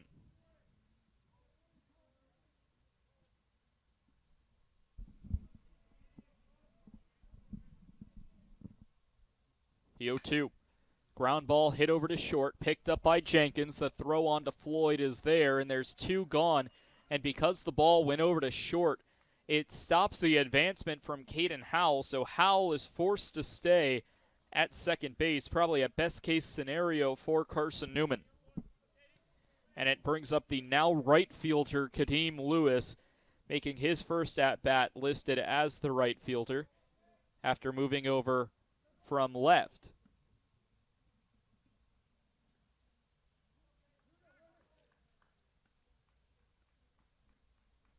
These two programs will meet twice more after today. One on Sunday after a day off tomorrow. Called strike will open up the Kadeem Lewis at-bat from Colton Kaysen. And just as a reminder, rain tomorrow pushes tomorrow's scheduled game to Sunday for a 1 o'clock start here on cneagles.com/live. The Eagles Sports Network and Flow Sports with Andrew Rogers on the call for that one. The 0-1 grounded over, picked up by the shortstop Jenkins. The throw on to first, got him in time. Kadeem Lewis grounds out to end the inning, middle of the fifth. 4-1, Carson-Newman still leads. This is Carson-Newman men's basketball alum Taylor Hawkins. I want to help your family secure its financial future. I'm with Modern Woodman Financial Planning, where we touch lives and secure futures. Let Modern Woodman protect your family's financial security through life insurance, retirement planning, and financial services. You can contact me, Taylor Hawkins, at cneagles.com/Modern Woodman. That's cneagles.com/Modern Woodman. Help secure your family's financial future through Modern Woodman Financial Planning.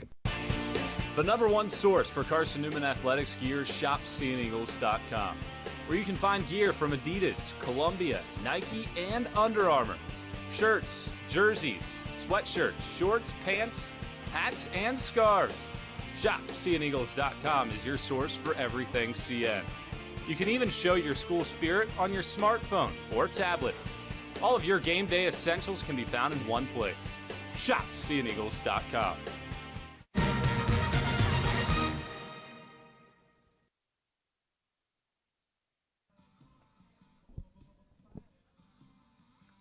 Back here from the Silver Diamond Baseball Complex. Middle of the fifth inning, about to get started in the bottom of the fifth. Carson-Newman with a lead 4-1, as it will be Spencer Williams set to lead things off.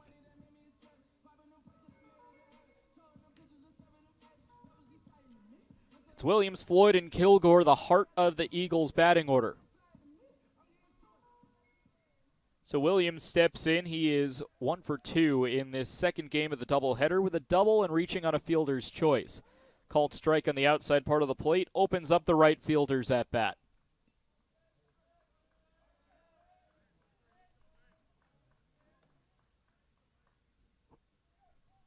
Jacob Iverson back out for his second full inning of work.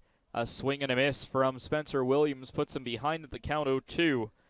Iverson came in for relief of starter Drew Lanzo after Lanzo couldn't quite get his pitch location where he wanted it after a long 30-minute injury delay.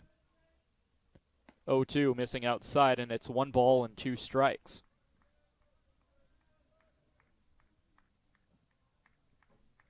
Carson-Newman, white pants, navy blue tops and caps, E and H, all gray with WASP written in navy blue and yellow accents on the front, similar numbers on the back.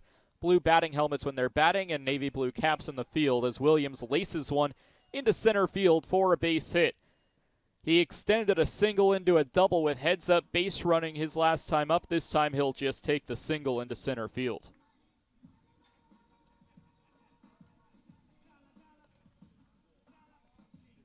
With one aboard, it will bring up Logan Floyd, still looking for his first base hit of the ballgame after an 0 for 2 start to the day.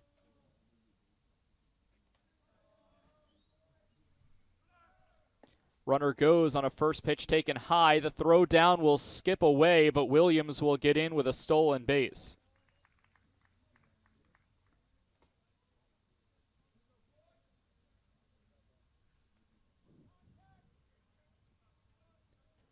So for Spencer Williams, it's stolen base number 4 on the season, has a 66% success rate.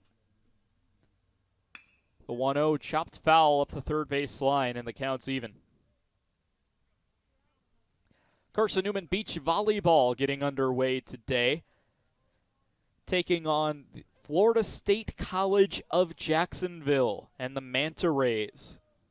Carson-Newman Beach Volleyball opened the season with a 5-0 decision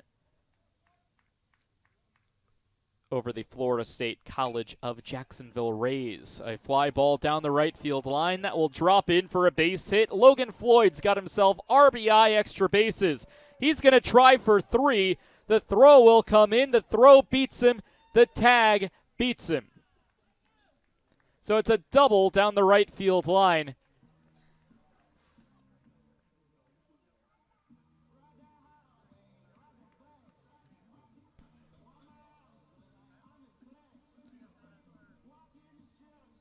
So Williams scores. Floyd doubles down the right field line. The right fielder in Lewis to Smith to Ferguson to record the out.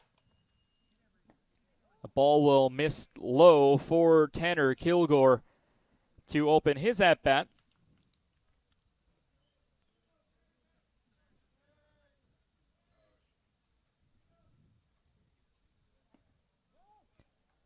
Pitch taken low, and quickly Kilgore is ahead in the count. Carson-Newman Beach Volleyball has 2 games today, their second of which coming against University of Lynchburg and the Hornets from Virginia. 2-0 is a called strike inside. It's a 2-1 count. These 2 teams, Carson-Newman and Emory and Henry, meet twice more. Day off for weather tomorrow. They play Sunday at 1 and then travel to Emory as a ball high and tight makes it now a 3-1 count to Kilgore. They travel to Emory, Virginia for a midweek conference game against the Wasp on April 22nd. Ground ball foul up the left field line, and that's strike 2.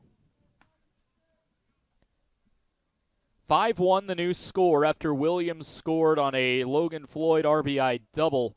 Full count to Tanner Kilgore with the Eagles leading by 4.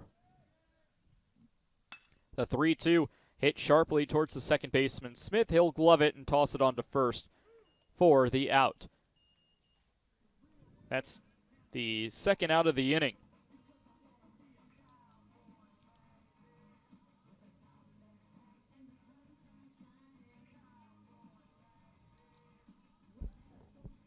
And it brings up Nick Castellana. He tripled into the right center field gap his last time up.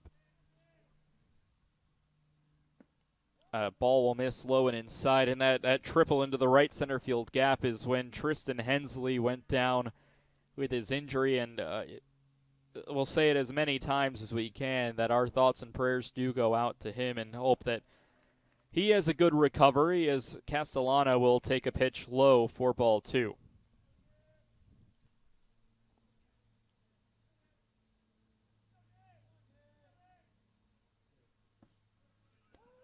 Called strike will push the Castellana count to 2 balls and a strike. Came around to score on a wild pitch during the Seth Benner at bat in the 3rd inning. 2-1. Popped up foul territory. First baseman Beber will climb the hill, give chase, and watch it land about 15 feet further up the hill. Weird quirk of the Silver Diamond Baseball Complex. The field is obviously flat. There's no Tall's Hill scenario in play as what was used to be in Houston. But in foul territory, there's a slow hill going up to the football stadium as there's a ground ball hit over to Smith. Smith can't field it cleanly, and Castellana will reach on a fielding error by the second baseman.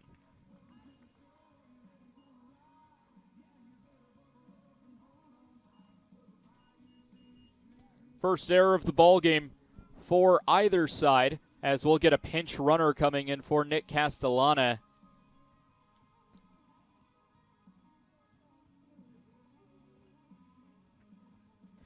So the pinch runner will be Kylan Hornbuckle.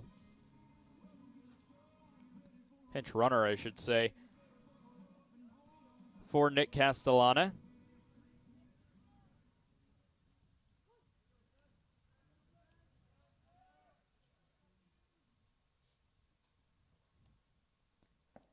Benner will take the first pitch low for ball 1.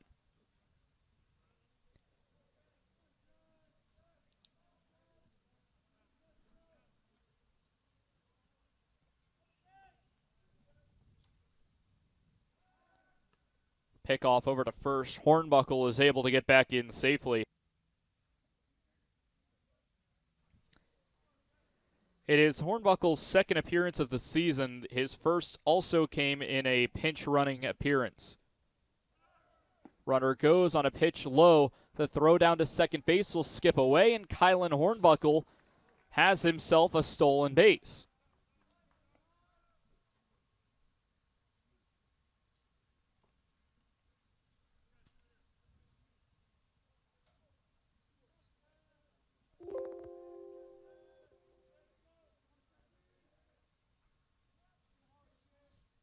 So a 2-0 count to Seth Benner, who homered his last time up. He hits one on a sharp ground ball back up the middle.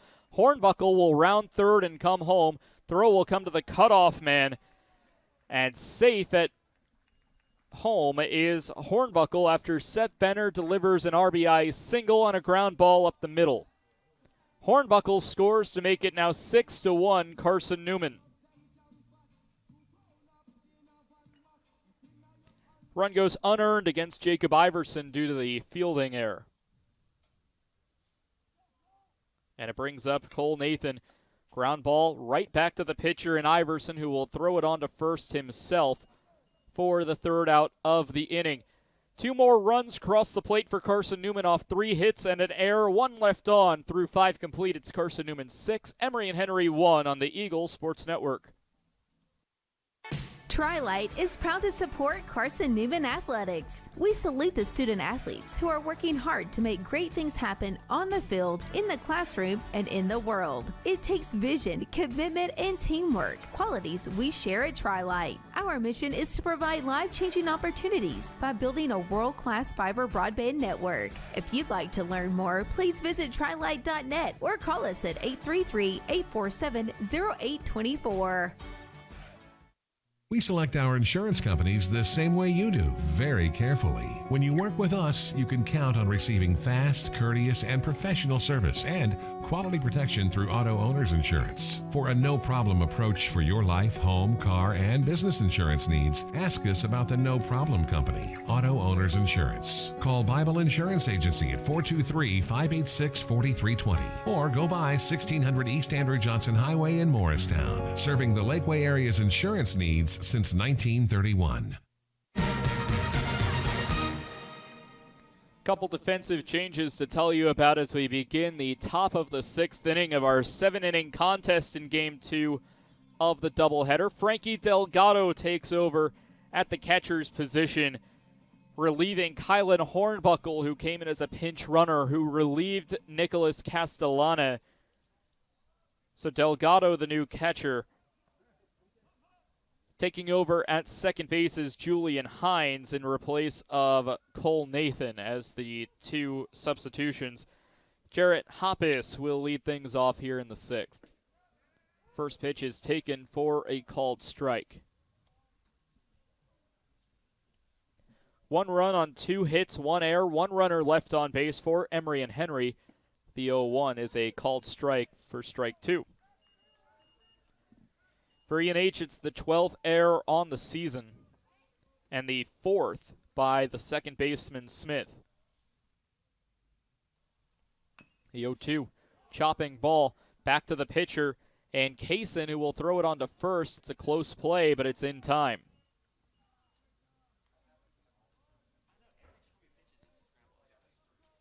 So Hoppus will ground out to the pitcher. It is the third time today make that we've had a 1-3 putout recorded. 1 in the 1st, 1 in the 5th, and now 1 here in the 6th. First pitch to Jared Foley will miss outside for ball 1. Colton Kaysen on 67 pitches today will swing through it for strike 1.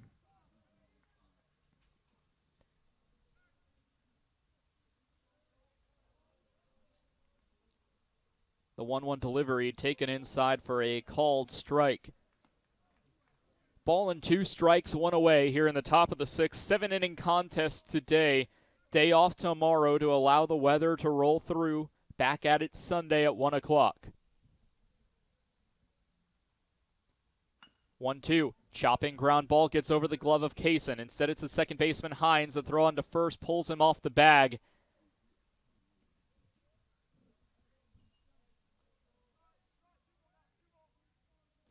Infield single for Jared Foley.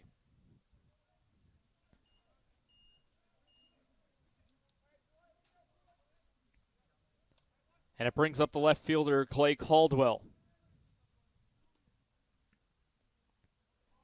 We'll have a couple updates from around the South Atlantic Conference scoreboard in just a moment. A swing and a miss for Caldwell for strike 1. It's his second at-bat after he struck out his last time up in the 4th. Coker takes down Ohio Dominican earlier today, 6-4. LR shuts out Bloomsburg, 7-0. Here's the 0-1. Caldwell will foul it off, strike 2. Limestone shut out Lincoln Memorial 5-0, and Lander beating up on Mars Hill 7-0 in the bottom of the 8th.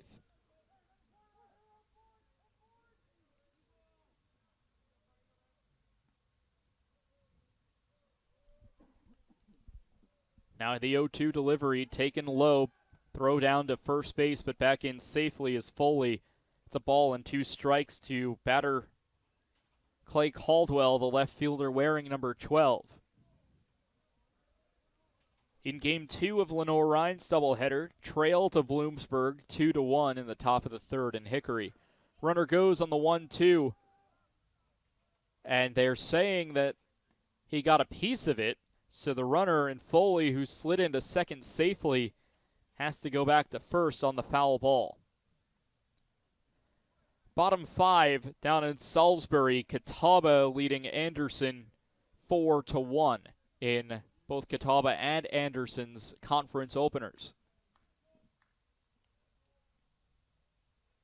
The 1-2, chopping foul ball.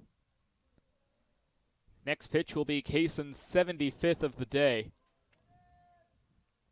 Tusculum leading Newberry 3-2 in the bottom of the 6th. Carson-Newman and Tusculum were supposed to have played either this past Tuesday or Wednesday, but weather both in Jefferson City and Greenville got in the way and postponed that game. Pickoff over to first, and Foley is back in safely.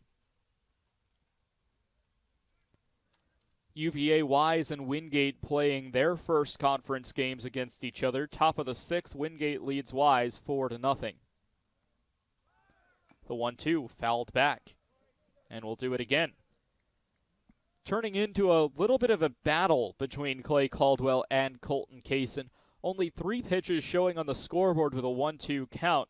This will be the 7th pitch of the at-bat coming up.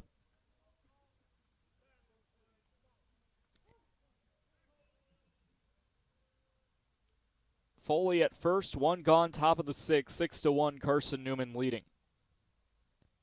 Kaysen fires and gets a swing and a miss from Clay Caldwell. To complete the strikeout, it's Kaysen's 7th of the game, and it brings up Steven Smith.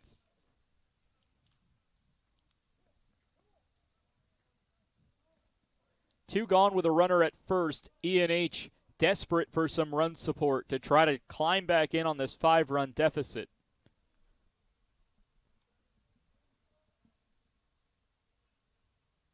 Kaysen pauses, fires over to first. Foley back in safely. Kaysen has liked picking off Foley. He's only attempted to steal 3 times this season, successful on 2 of those tries.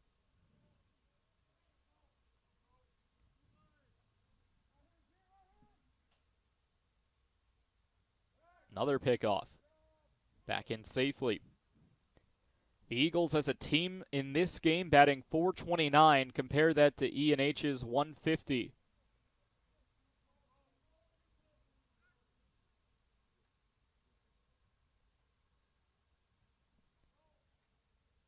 Delgado sets up outside, and the pitch out, drop ball.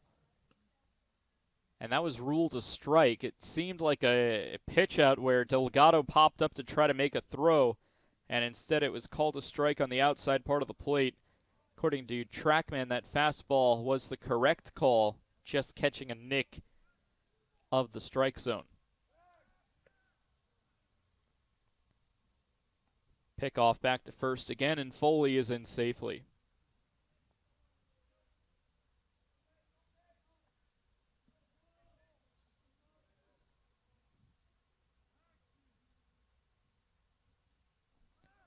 Oh, 1 runner goes. There's the pitch out, the throw down.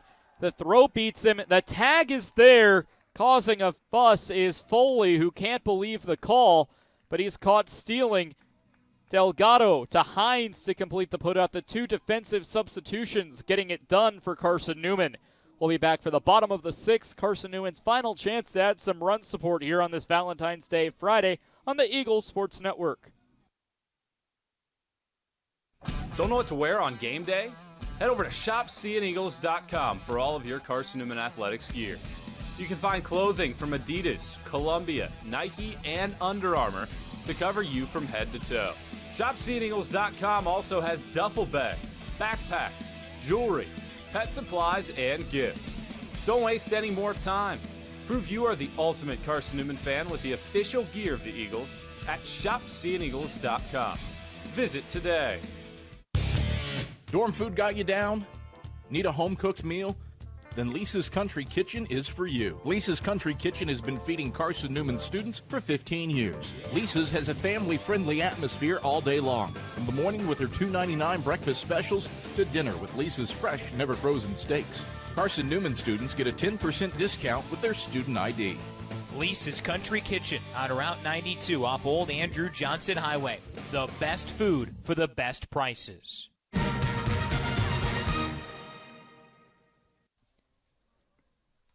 Jacob Iverson, just the fourth pitcher used across 2 games for Emory and Henry, second pitcher used today, and he's back out for his third inning of work to take on a pinch hitter in Evan Mutter. Mutter becomes the first pinch hitter for either side. We've seen a pinch runner and a defensive substitution. And Mutter will relieve Aiden Gibson.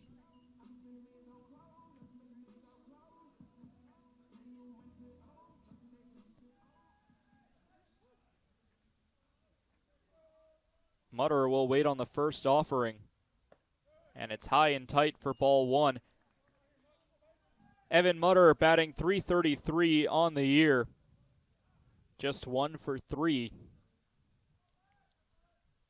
That lone hit was a single. The 1-0 ground ball foul up the third baseline, and the count's even to Mutter.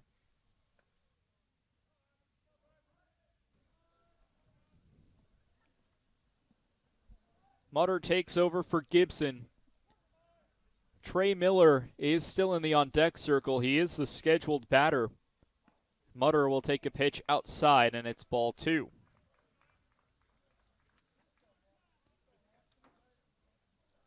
Emory and Henry down to its final 3 outs when we enter the top of the 7th in this 7-inning contest. Foul ball back into the screen, and Mutter's count is even 2-2.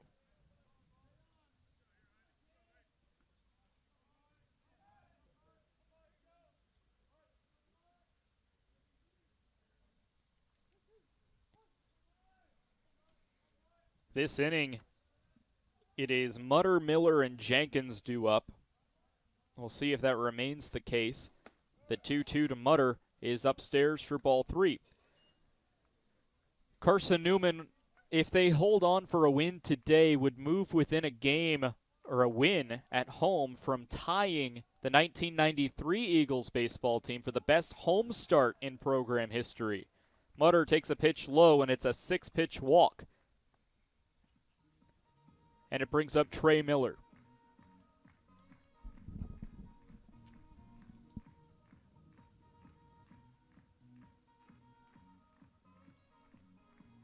Ryan Jenkins is still standing on deck. He is the scheduled batter for that spot as well. It's a 5-run lead for Carson-Newman. Pitch taken low. This one skips away and advancing to second base, but the throw down, did it get him? It did. An excellent throw from Gregoire to Smith, the second baseman covering, and Mutter, the pinch hitter, is caught stealing. So now the bases are empty with a 1-0 count to Trey Miller, who is 0 for 1 with a sac bunt and a groundout. Shows bunt and fouls it off.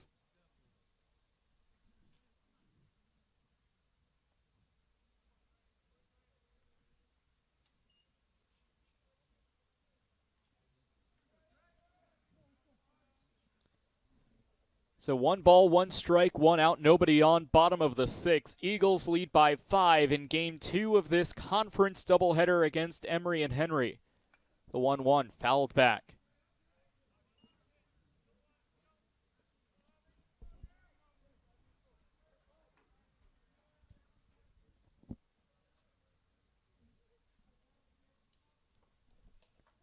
So a ball and 2 strikes to Trey Miller after Evan Mutter walked and then was caught stealing for the first out.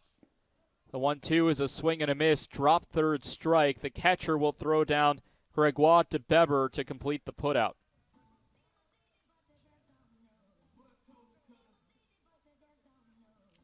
And we will, in fact, get another pinch hitter for Carson-Newman. It's Chaz Crook. Crook will make his first batting appearance of the season.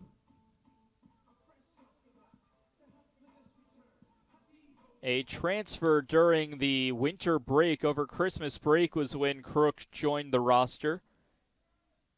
The junior transfer out of Waubonsee Community College and previously St. Bonaventure.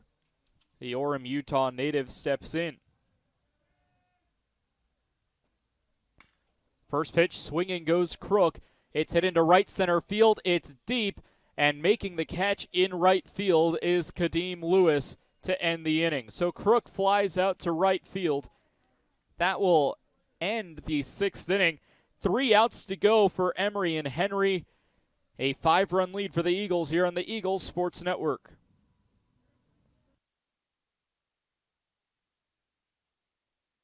Domino's Pizza in Jefferson City has deals for Carson-Newman students. Bring in your valid student ID when you order for pickup or delivery, and Domino's in Jefferson City will give you a steaming hot large one-topping pizza for $4.99. That's a large one-topping pizza for Carson-Newman students for $4.99 at Domino's in Jeff City. Call 865-471-6700 to order. That's 865-471-6700. Domino's, the official pizza of the Carson-Newman Eagles. Okay, let's see. I'm ready to do this. Carson-Newman. It's been around since 1851. Lots of flexible online programs. Wow. World-class accredited academics. A faith and learning environment with professors who really care about me. A top 10 best value school. Carson-Newman gives $48 million a year in financial aid. This is the perfect place. I'm in.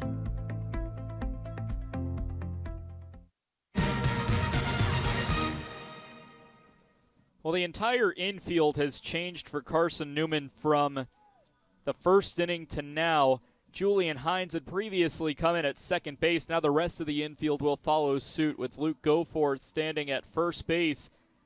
Taking over at shortstop for Carson-Newman is Colby Abbott, and at third is Evan Mutter, who came in as a pinch hitter.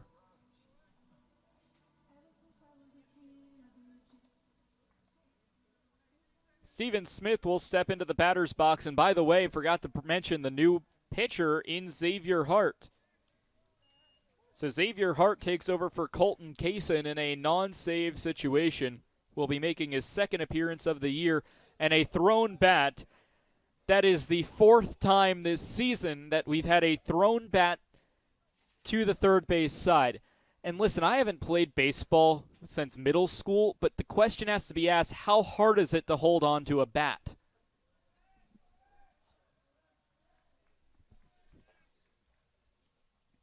So Xavier Hart last appeared on February 2nd against King. Pitch taken high and tight for ball 1. He pitched 2 2/3, allowed 2 hits and 1 run. Carries a .338 ERA into this contest against the Wasp. Hart fires the 1-1, chopping foul ball up the left field line. Foul.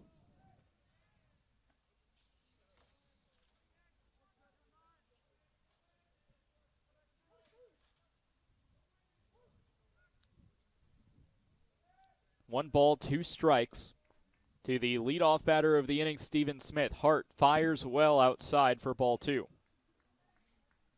Hart, the senior right-handed arm out of Sellersburg, Indiana.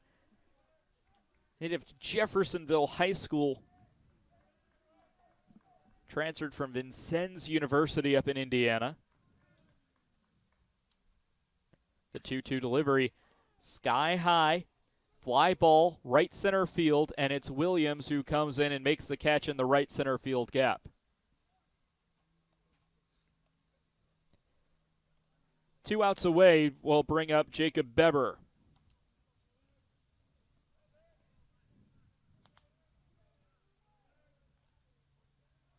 A run on 3 hits and 1 error One runner left on base today for Emory and Henry as the first pitch is a swing and a miss from Jacob Beber for strike one.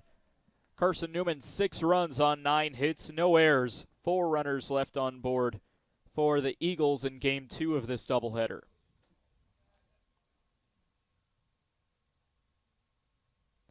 The 0-1 delivery is swung on and missed for strike 2. The Wasps need 5 runs in 2 outs and really 4 strikes if you want to get technical in order to stay alive in this 7-inning back half of a doubleheader. The 0-2 swung on and missed, and into the glove of Delgado. Beber goes down on strikes.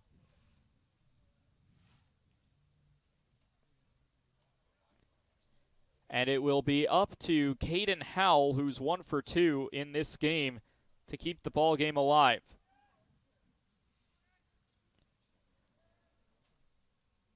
First pitch taken low for ball 1, low and away.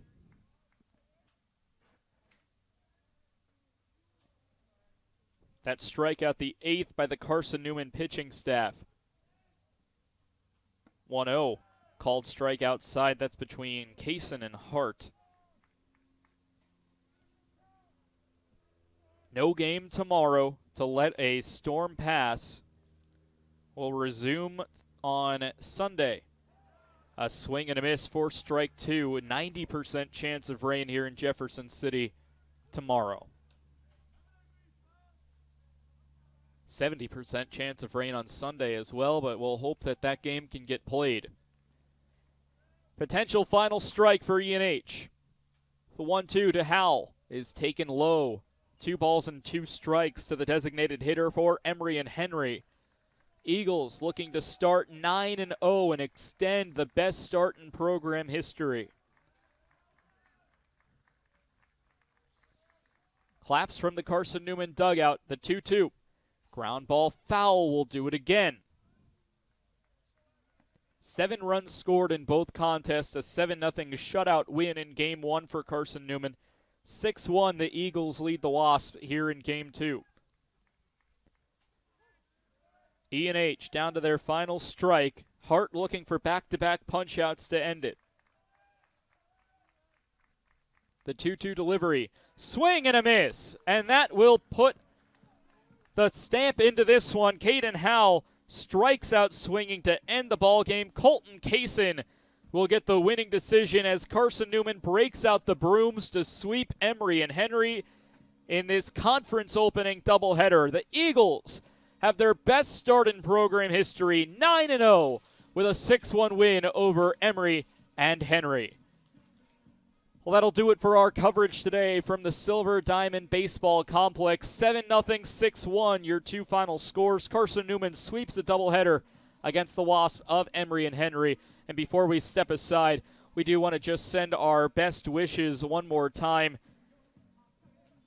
to the family of Tristan Hensley. And Tristan Hensley himself, we wish you a speedy recovery, and you are in our thoughts and prayers here in the Eagles Sports Network and Carson-Newman University community. 6-1, Eagles win your final score until Sunday with Andrew Rogers on the call.